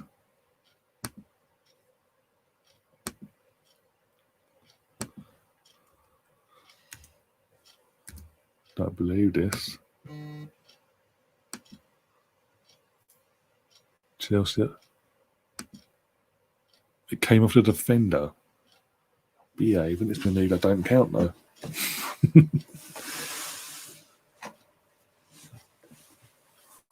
Mike, it's all your fault. You came in and this happened. Oh dear.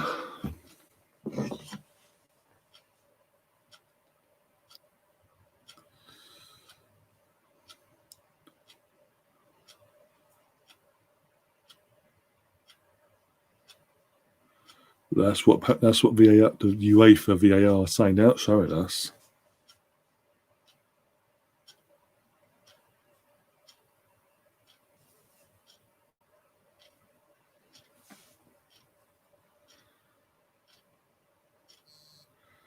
Glenn's now happy as Glenn Hoddle, ex-Chelsea, is now happy as punch.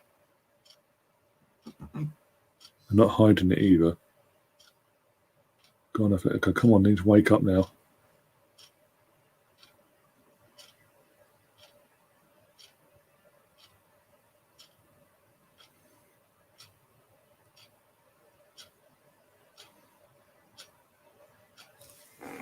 Cheddars has joined us in the chat. Big up, Cheddars. Hope you're keeping well, mate. Oh, Chelsea subs, Kante and Ziyech are coming on.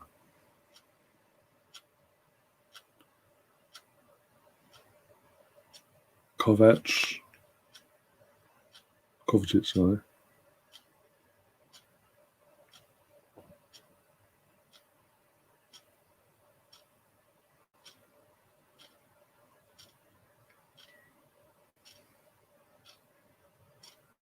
Oh, Mason Mount.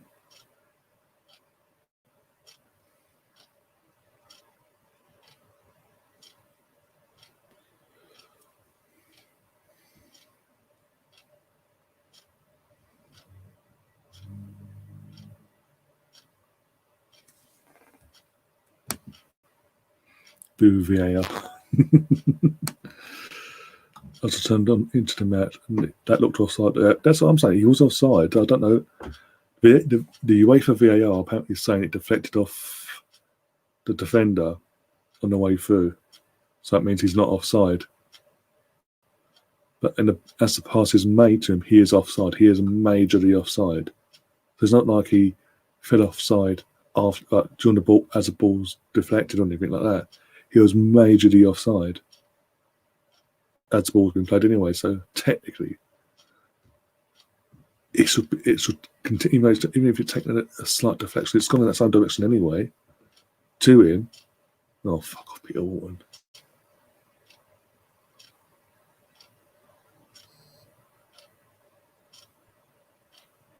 Well, they're saying it's a deflection, mate, so clearly it should have been offside then.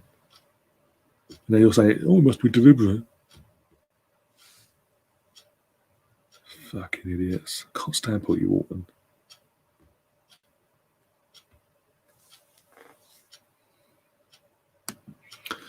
Well, according to Peter Wharton, just come up in the BT thing, he's saying if it's a deflection by UEFA law, it shouldn't. He should be deemed as offside still. But UEFA telling broadcasters it took a deflection. It weren't like a deliberate. It wasn't a deliberate movement to deflect it. It took a accidental deflect. It took a deflection, normal deflection. It still fails to review. So it's just making the rules up as it goes along. One saying one thing, and Peter Wharton saying the complete opposite, making UEFA look like idiots.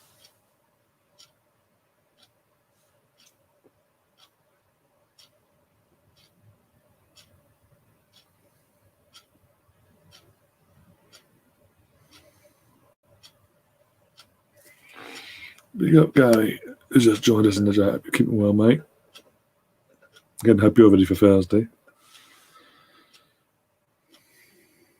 Can't believe Chelsea are winning this. 40 minutes go plus injury time.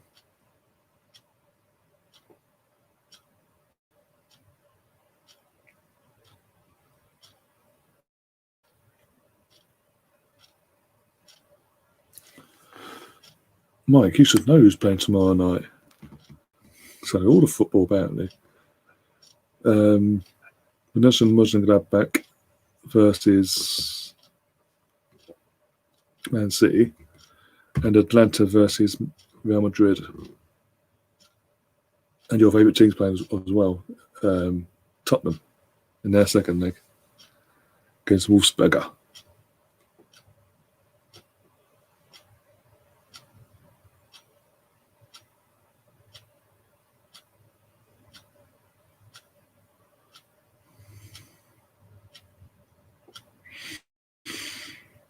Oh dear. Deflection changes phases of play. But what I'm saying is Peter Wharton's just been asked, again, I don't like Peter Wharton, but he's just been asked, what's the rule, this, that and the other. He's literally, if it was a deflection, then he's still deemed as offside. It's only if he deliberately made deliberately made it go in that deflected it, that it would be it brings you onside. This bloody phone.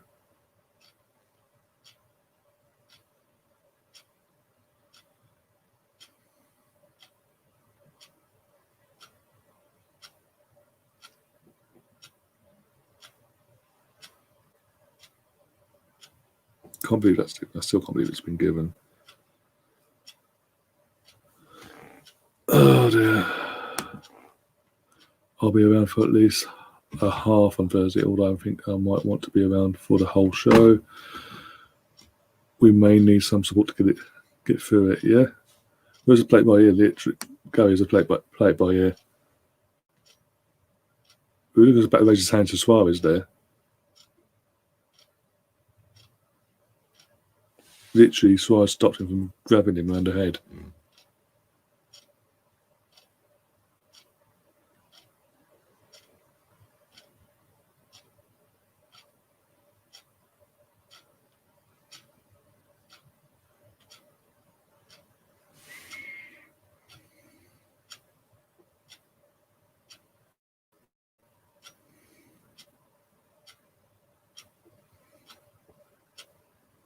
Come on, Atletico.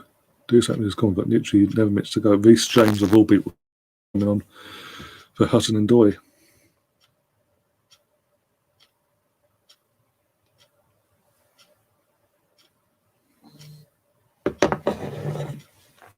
Ow, ow, ow.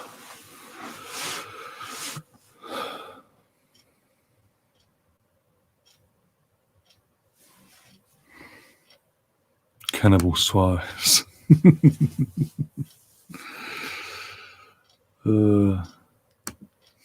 Yeah. Just in case he forgot. Okay.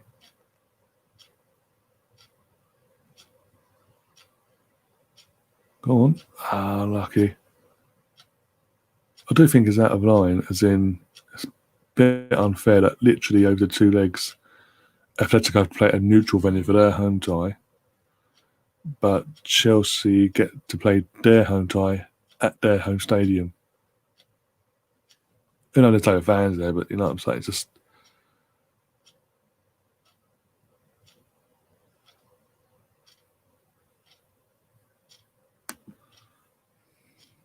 This is going to get scrappy now.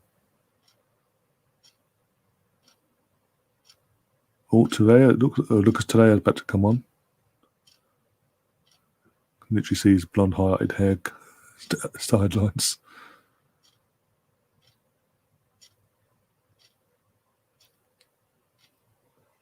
Listen, Dembele's coming on. Okay, cool.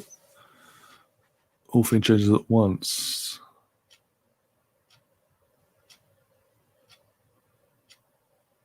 Go on, Musa. Correa's gone off. Who else? Come on, two more.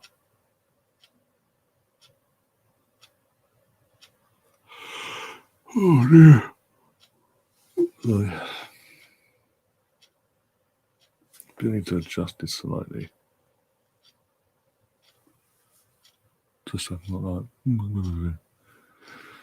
Oh, right. I missed all that, but okay. Yeah, do put on.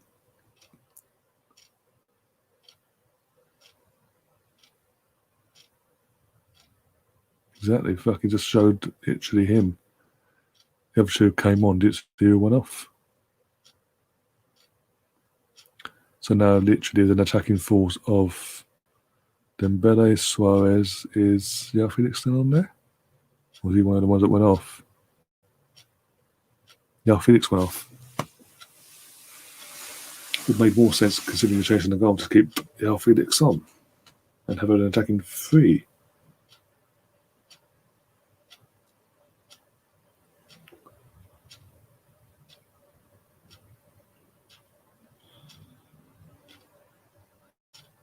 Lucas Ray looks tiny. Oh, Chelsea in the attack, Ziyech. Definitely his own, so he had to go for the shot. Old Blacks just pushed it out for. Sal Niguez went off for Lucas De Lea.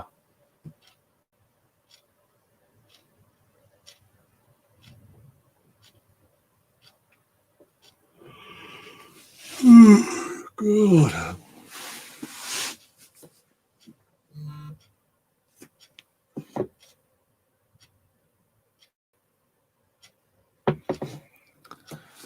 Oh dear.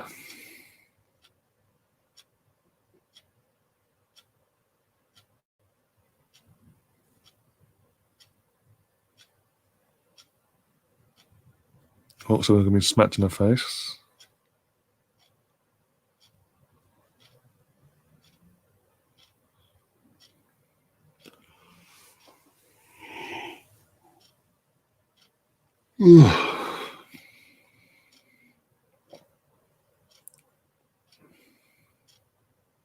Another sub.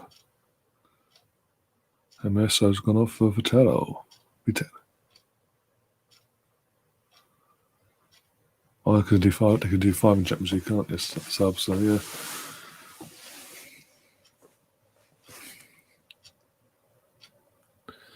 Bit of a panicky moment then from Simeone really, because he made three subs literally not even 2 minutes ago. He's now made his fourth sub, as I said, 2 minutes, not 2 minutes later.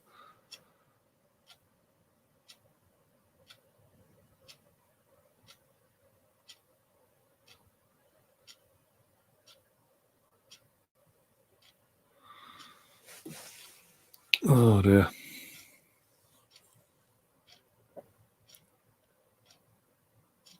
Everyone's gone quiet in the chat. Everyone's still here. Oh my god.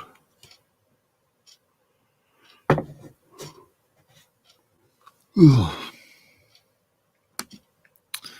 It's crazy how it's crazy how Chelsea can struggle against a team who lost 3-0 to Leeds and now potentially beat Atletico. Oh dear. Especially when you see how Atletico have been more so than La Liga. Champions League have been hit and miss, up and down, up and down. But La Liga-wise, domestically, they've been on it, and literally, you think they've had the break that's been between the group stage, match day 6 till now.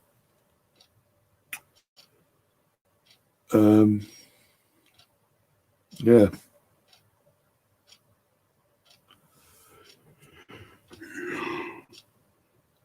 It goes to show, don't take your chances, which Atletico have had, comes back and bites you on the fucking arse.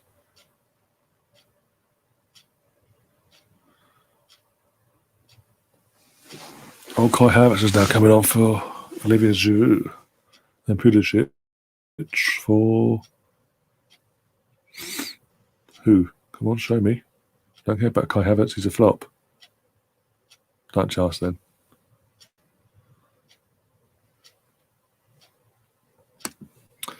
Burnley can lose to Burnley and beat RB Leipzig. True. Oh dear. Everyone's gone quiet because of the goal. We are watching how Atletico respond. Oh, Werner's gone for Pulisic. Okay, now you tell us. So yeah, in the last few minutes of this game, literally 86 minutes, about to go to 87 plus injury time. So injury time will get what, at least 4 minutes. But not at Atletico though. Of course, it's a free kick to fucking Chelsea. He doesn't handle it there. How can you say that's a deliberate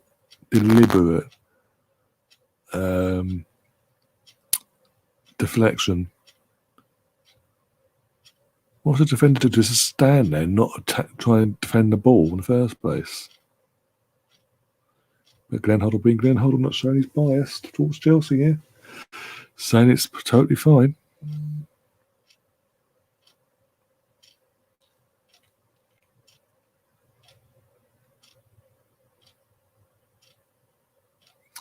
Even though the government have told every Premier League club, domestically or obviously the teams in Europe, do not jump on top of each other and hug each other and kiss each other when you celebrate a goal. Yet we pretty much are seeing they're all continuing to do that. And has there been a punishment? No. Don't be silly. It's all just words. Yet everyone else in the UK has to wait till June at the latest, or earliest, if you want to look at it, to be able to make contact with other people.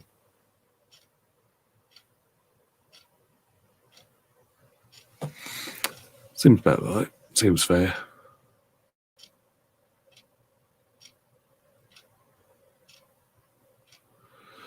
I can't see Atletico Scott, to be honest. That's the way they're playing at the moment. I can't see him scoring.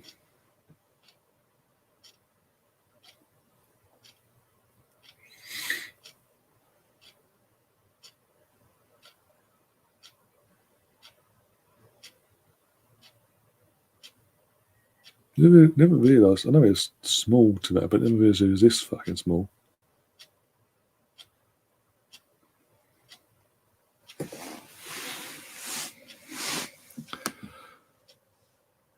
Yeah, at the earliest stage, not set in stone because things could change.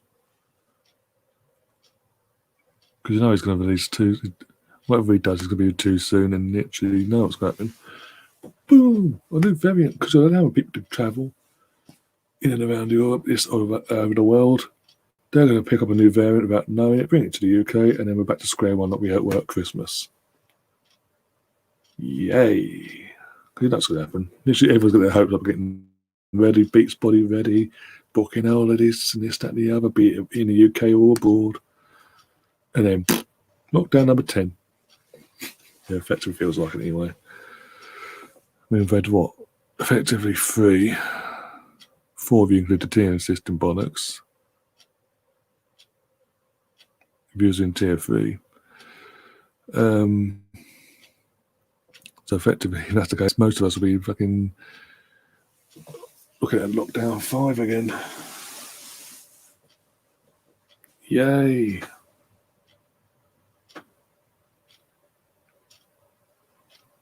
Six minutes. Come on, fucking have that. Get your little asses.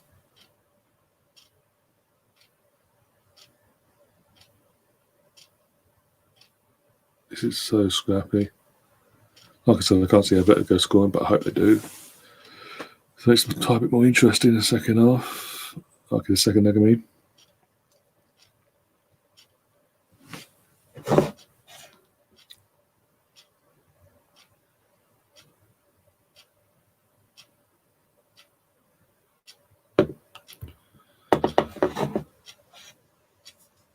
followed me. Azozzi Perez page fans started following you, Ryan. Okay, of course it did. I'm an Arsenal fan, but yeah, we've got a Leicester players fan group following me. Okay, makes sense. Tell me that ain't dodgy. People are that optimistic that Atletico will get a goal back into this in the last few minutes now in injury time.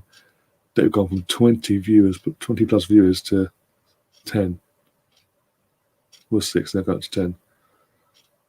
Says it all, really. Oh my god.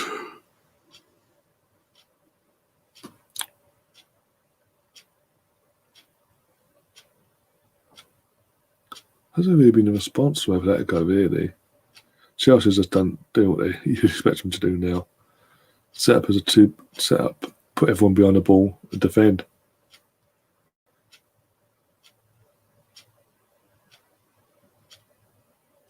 And not allow the Atletico players to have a minute on the ball, basically.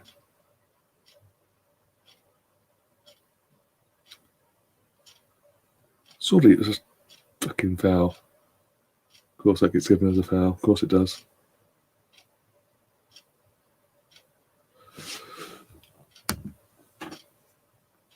How long do you think it will be for the next knockdown after we released? The cynical side of me, if I'm being honest.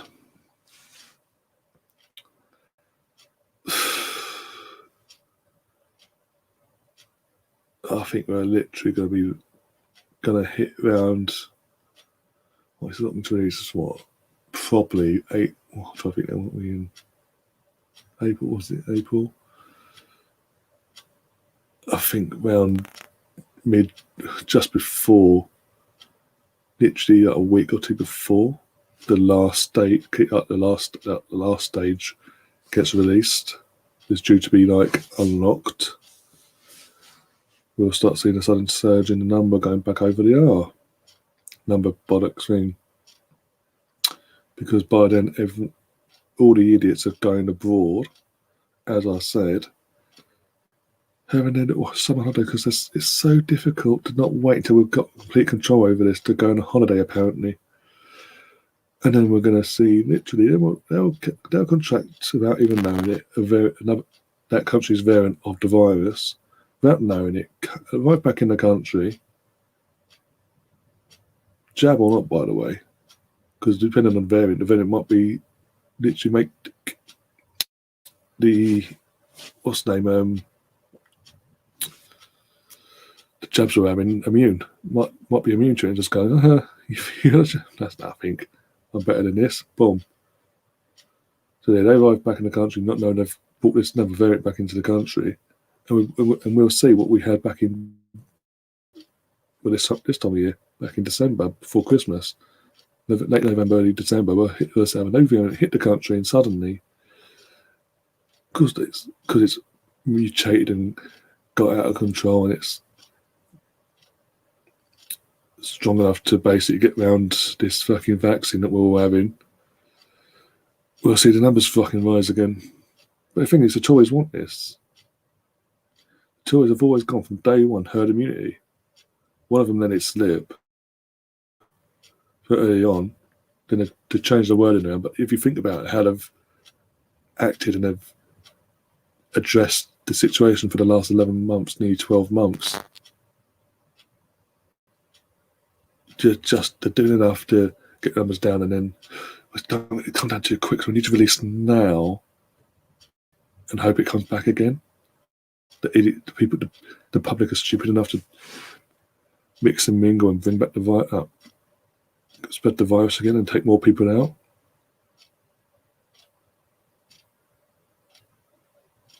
They're too eager. Literally, they can't wait till it can be.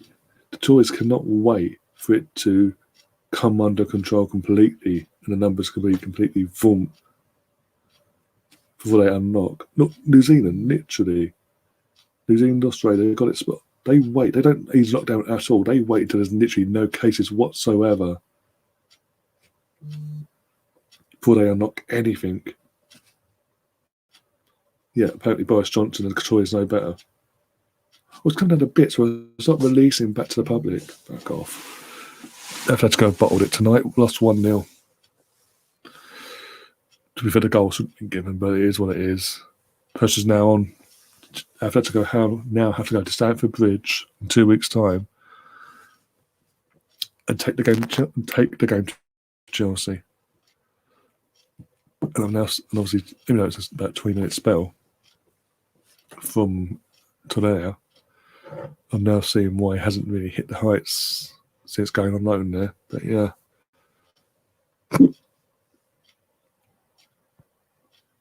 As I was saying, they couldn't, every time they're coming out a bit, we can't wait till it gets to literally no cases whatsoever, No, we can't do that. Even though it's working on Australia and New Zealand, no, we can't do that.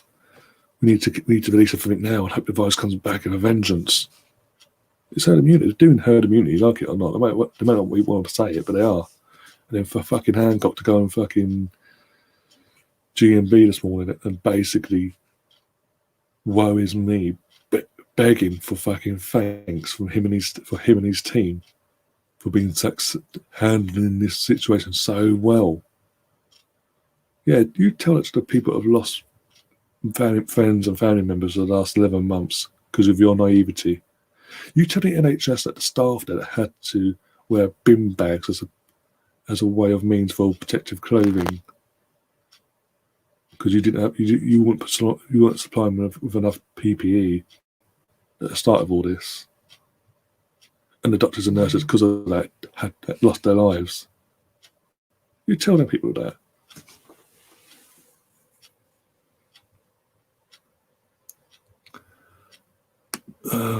So going abroad, yes, fair enough. I have no problem people going abroad, but literally it's more so the influencers, so we say. I mean, we've been in lockdown here in the UK since basically the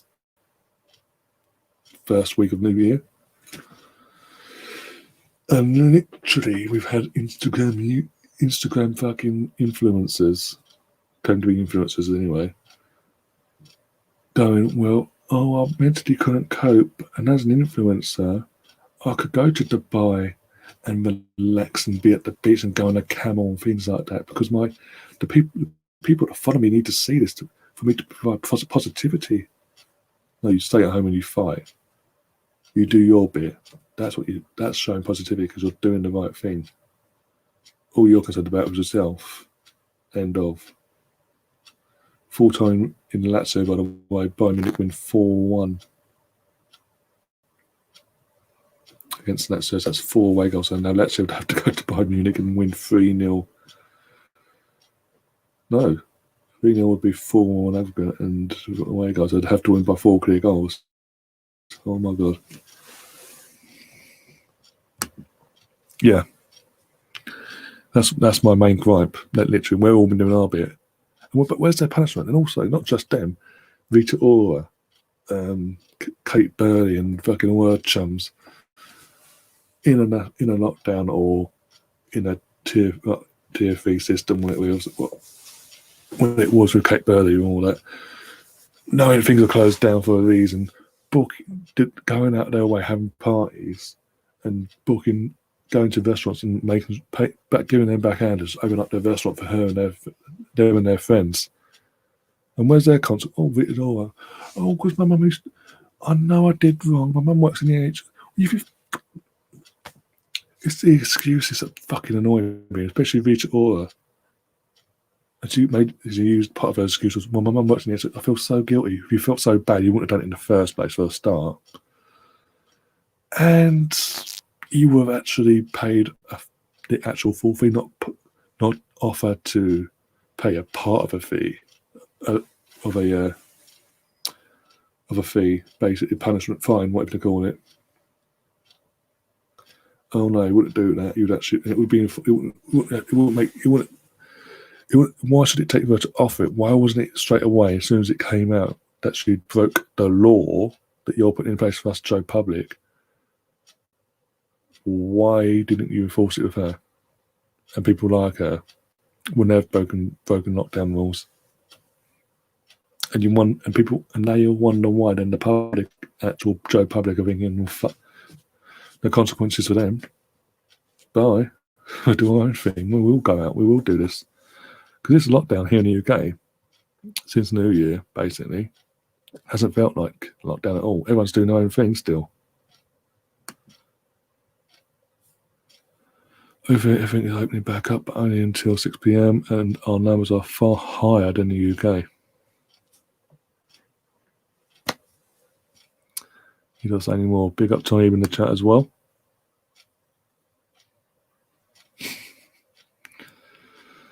I will read out the championship scores in the minute table, because clearly that means the results must have gone your way tonight so far.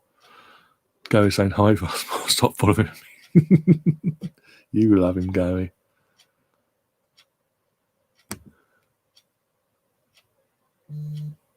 Yeah, got that as well. I mean, before all this, obviously COVID and all that, what was it? The one thing that really pissed me off, was it Emma Thompson travelled down by private jet from Scotland to London to join in the climate change protests with the idiots that fucking then superglued themselves to drones and all that. And she was putting her name to the fucking things like, but hang on, you just travelled. Where's the logic, basically? Oh, but it's because he's a celebrity. Because he's a celebrity. It's Emma Thompson. That's okay. No problem.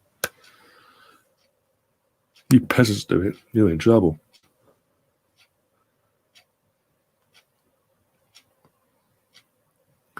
If you want to know how to do COVID right, all you have to do is look at Thailand. But as I mentioned as well, New Zealand, Australia, they literally don't.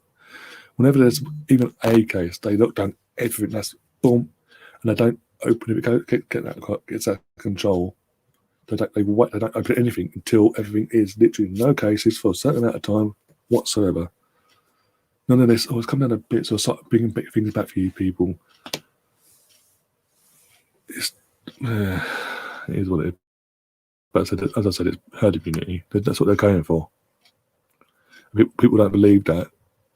Step back and look at things for the last 11 months to 12 months. See how things have been handled here compared to other countries. Look at the numbers, the death rates, and then look at the death rates in New Zealand and Australia, for example, and Thailand. Then look at the numbers here in the UK. Don't tell me I'm fucking up my ass.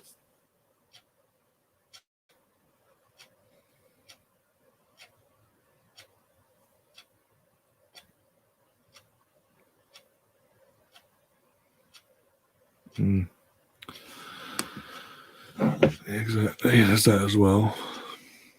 Look, no problem. People are working, and as most of the country's been doing, having to work from home this New Year. Fuck you know, eh? That's what I think now. I was doing championship. That was it. Let's have a good look. Good brownie. His are so nicely. Refresh. Go for the. Oh yeah, Leeds win 3-0, so it puts Arsenal in 11th, so that's yay for us. We're now literally in the bottom half of the league. Again! But progress. Trust the process.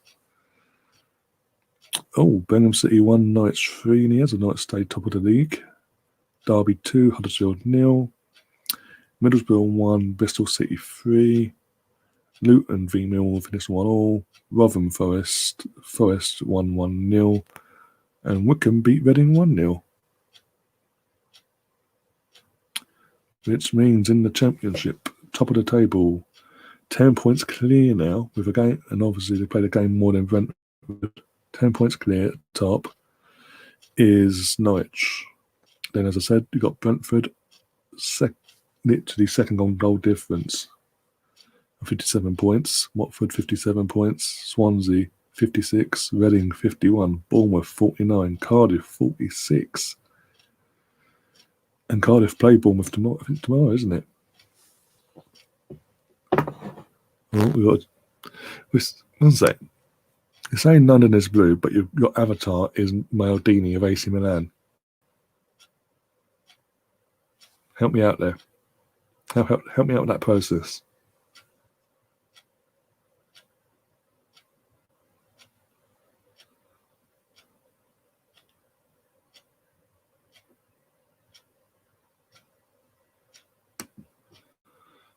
Yeah, that's what I'm saying. Help me out with this. Help me out with these comments because your avatar tells me different.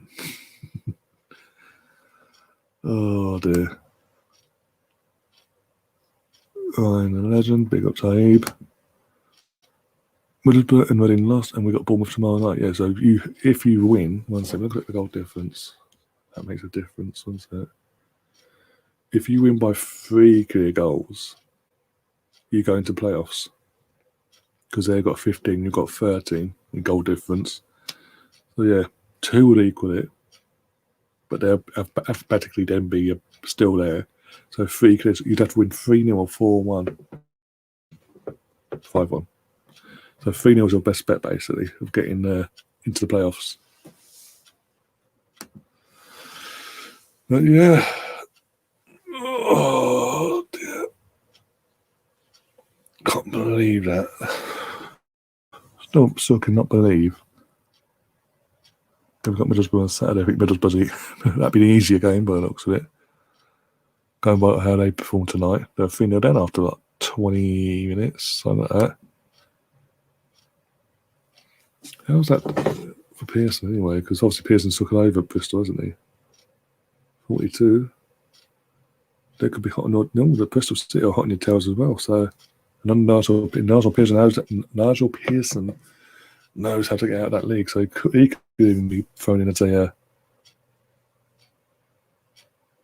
I'm not being salty. I'm asking a genuine question. You're saying you're a Chelsea fan, but you've literally your profile picture's avatar, whatever, is literally Maldini of AC Milan. That's not being salty. That's asking a genuine question. How does that work out? How can you be a Chelsea fan? And also, you're saying Chelsea are far better than Arsenal. Correct me if I'm wrong. We've played you this season. What was the score again? And considering we hadn't won a game in the league, or domestically anyway, for a month and a half going into that game, and we tore you to pieces.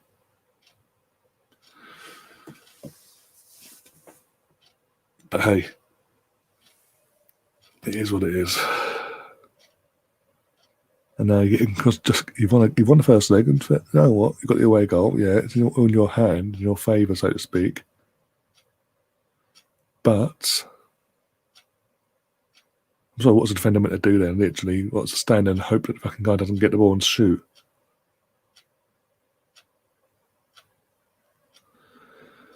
Idiots.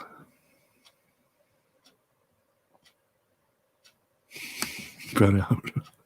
Can't find causing another meltdown. Yeah, we don't come the end of the season. We don't want a fucking sitting in your car outside of McDonald's throwing your dinner all over the gaff because Cardiff have bottled fucking the playoffs. Don't need that. Oh dear. But hey, Mick McCarthy, in the Championship, he's always been a good manager in the Championship. It's no coincidence after he left Ipswich the way they went. Yeah, you had Lampard. We had fucking Arteta. And as I said, we hadn't won a domestic game in England for a month and a half. Up till then, we had literally the last game we won in England was Man United on November. Fast forward to the 26th, we hadn't won our game, and then that happens. We were on our knees. You could have finished off Arteta there and then. Because I guarantee if he loses that game, he would be gone. Happy Christmas, but you're fucking off. And at the time, Lampard and Chelsea were up there, so to say, compared to where we were anyway. Took towards United, yeah. To be honest, you say it's a joke, but think about it, it really is. Go wandering up and then literally just park the bus, basically. And I'm not saying you can't. I'm not saying that no one can like a certain player, but it's just a bit bizarre that literally goes, Chelsea fan. I've got an AC Milan. Surely, it's just literally. I'm used to literally seeing Chelsea fans with Chelsea images, basically, or the Chelsea badge and things like that. nothing against obviously liking other players from other clubs and all that. There's players I liked when I was growing up. You got the Pavlo Nedved, Buffons, Zinedine Zidane, Edgar Davids of this world, Ronaldinho, and all that. You got all them players. No, obviously Maldini, Nesta, Desai, Shevchenko, Inzaghi, etc. I just again I'm just used to it when it comes to the YouTube, seeing a Chelsea fan or rival fan come in there have literally a badge or their team's play on their logo on their profile picture when they're calling it. That's all. Hence the confusion. Oh dear.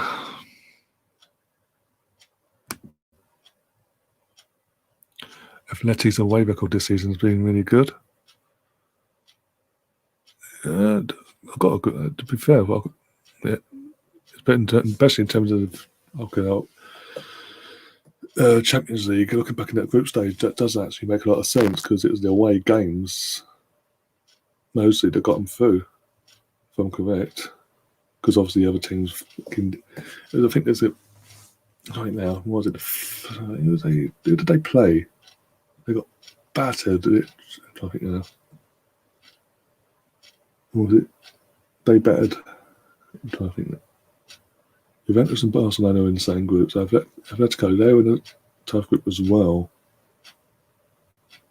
I think the first match day they got. I think now. They got pumped basically, comfortably. That's day one. And everyone on literally asked, Twitter and all that, was like, oh, that's it. The decline of Simeone and all that. I think they got 10 points overall in the end. Obviously, get themselves through in the end. But that went down to literally the last game. But I think they won it, in terms of their away games, they won them all. It was literally, I said that match they won home game and then, I think now, they drew one, must have lost the other. So yeah, it's not all done. Obviously, the tie's not over yet. It's only 1-0, and obviously Atletico just said, Atletico, they are what they are. They just said the way this season, they have been on it. And I have no doubt, literally, the likes of Luis Suarez going back to Chelsea and coming back to London, England in general, will be pumped. Yao Felix will be there. Dembele will be there, either starting off the bench.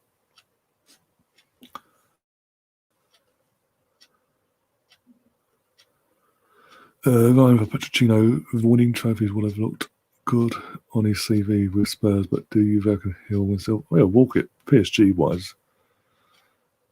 In terms of silverware now, he'll get silverware there, no problem, because it's PSG. That especially domestically, he'll get trophies. Like Champions League, for example, that's another question. We've got to see more of him having an influence on the team going forward beyond this season. Because I don't think that they'll be in and around maybe PSG to find like the final four, but winning it, I don't think they will. I think even though I think as I said before last week, I said he'd be motivated to do it because obviously it'll be a massive FU to Daniel Levy at Tottenham. But it's next season with us. If he doesn't win it this season, obviously it'll be the next season where it's going to be judged then because, well, Luis Suarez, you dirty bastard. So Luis Suarez is not biting players anymore. He's grabbing them by the nether regions, so I say. That's the whole Rudiger thing. Just literally that slow-mo zoom into his hand literally up by Rudiger's you know where. Hence why the reaction. I'm on about their league form, mate. Yeah, I know all about, but I'm also including their Champions League form, their group stage form as well. Looking back at that, but yeah, I'm not obviously 1-0 is good for Chelsea because the away goal and all that. But the tie isn't over, and as we saw it last year. Obviously, what Atletico going to the second leg at Anfield, and what Anfield is, the European nights of fans. They fucking turned up. They weren't fucking Liverpool had it easy. If anything, it did show early on the vulnerability of Liverpool still. But no one took notice until this season when they had injuries. But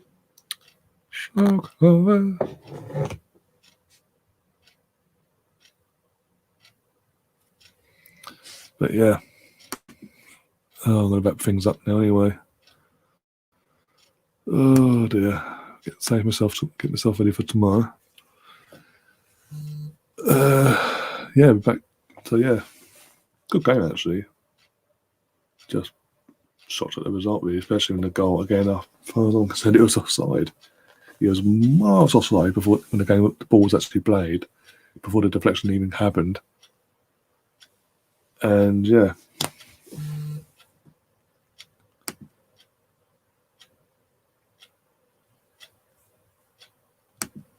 One lastly, Ryan, I honestly think Arteta should get sacked and give the summer transfer window to a better manager. This is the thing. We're discussing this, Dave, on Sunday, just gone for the Man City game. During the game itself and afterwards, after full-time whistle, we were saying literally, well, I was saying more so, if coming into the season, he's failed his main objective of Champions League football, the League or Europa League, and he clearly fails, obviously, the worst case scenario objective of Europa League football, then he's failed massively on two objectives, way off the mark, underperformed. The home form's been abysmal, the league form has been abysmal, and on them standards, he should be given his P45 based on that. Do I think the board will and the owner will? If he finished in the 10th or lower, yeah. Anything lower than, if we finish anything lower, 8th or lower, he's gone. If he somehow salvages something out of this league season and gets into a Europa League spot, say 6th, but we fell in the Europa League to get Champions League football, that will save him. But the second the fans are back in, because obviously we all know the fans are now back in as of the 17th of May, so the last match day of the season. So if he is kept on for next season, guarantee if he doesn't hit the ground running with his team, it will be his team fully properly then by then,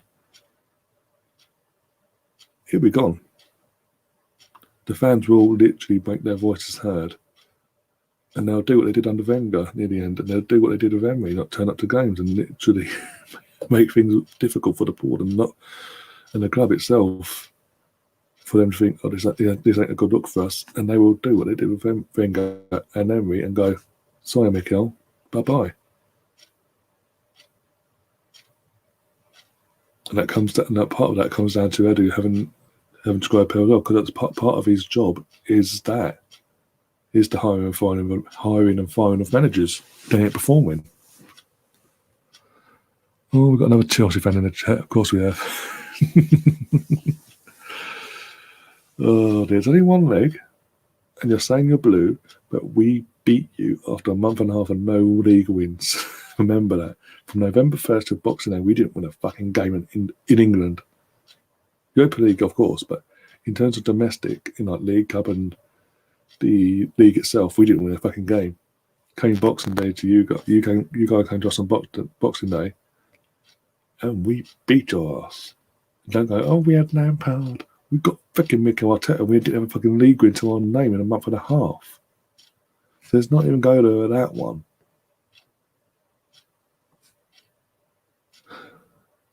Dear. But it is what it is. Oh, dear, I'm going to wrap things up now anyway and move on. I'm going to be back tomorrow around the same time, about 10 to 7. Too early. 10 to 8, 10 minutes before kickoff. I'm probably going to be doing the Muslim Gladbach versus Man City game because it's a domestic team versus, to be honest, it's probably the better game out of the two. I might just do a double. I don't know yet. And then obviously back on Thursday with the guys, the full panel of guests on Thursday for Arsenal Watchalong. Early kick-off though, for some stupid reason. And then Friday, did a podcast with James, and I'm going to try and get a few others on. Obviously, no matter what happens on Thursday, as James said last week, we'll do a podcast. We're going to try and get a panel together for that as well. So, have a bit more broader aspect of whatever's mindset is as well. And have a bit of a laugh. And then Saturday, the next Who Am I quiz is in place. We just got to get the full panel of contestants sorted, basically, for that. And then obviously we're back on Sunday lunchtime. Yay for Leicester to kick our asses. Yeah. My God. Great show as usual. See you all tomorrow up the Arsenal. Exactly. Steve, you just realised he was here. But yeah, don't get too big for your boots yet. Not Ninja. Don't get too big for your boots yet. Trust me. It's a long way to go in this tie. And as Brownie, who lives in Spain, by the way, and watches La Liga like every weekend or every time there's a game on, so he knows the form of every club and who to look out for. As he says earlier on in the chat, Atletico's away form this season is second to none the best in Europe. This tie isn't over, and as I said, you can bet your bottom dollar Suarez, of all the people, will be up for it. He's coming back to Stamford Bridge in England, London, whatever. He's going to prove a point. Let's stick it to you guys even more. The history you've got, he's going to want to be up for it. Unless he gets injured beforehand, but yeah. And that's another thing. You're getting carried away yourselves. You could get big injuries between now and then, the next leg, in 3 weeks' time. And then literally it's Atletico's then to go and come up and beat your ass. Oh dear, but yeah. If you're new to the channel, again, the normal usual spell. If you're new to the channel, if you liked what we've done, like these sort of neutral watch-alongs from a neutral perspective, and have a bit of banter, a bit of a laugh in the chat, that's fantastic. That'd be great. You can obviously feel free to subscribe, smash the like button, share the content around. And as you can tell, if you go back for the last week on this channel, the content is literally every day. You're getting daily content no matter what, basically. It's all top quality, and we all have a laugh. And every even if it's me on my own with you guys, or have a panel, no matter what, we always have a laugh and talk football and have a proper down to earth. There's something to talk about. We can have a back and forth and have a discussion about things and the big topics of the footballing world. And you can also find me on Twitter at MrArsenal89. You can see my socials going across the bottom of the screen here. Instagram and Discord as well. Just started a Discord, by the way, literally. So if you've got that, do feel free to find me on there and give me a follow on there. That'd be fantastic. John Wayne. late guest. Just as I'm about to finish up. Talk about timing, John. See, come back tomorrow, John, a bit earlier though. Hope you're keeping well, who you are, anyway. Oh dear.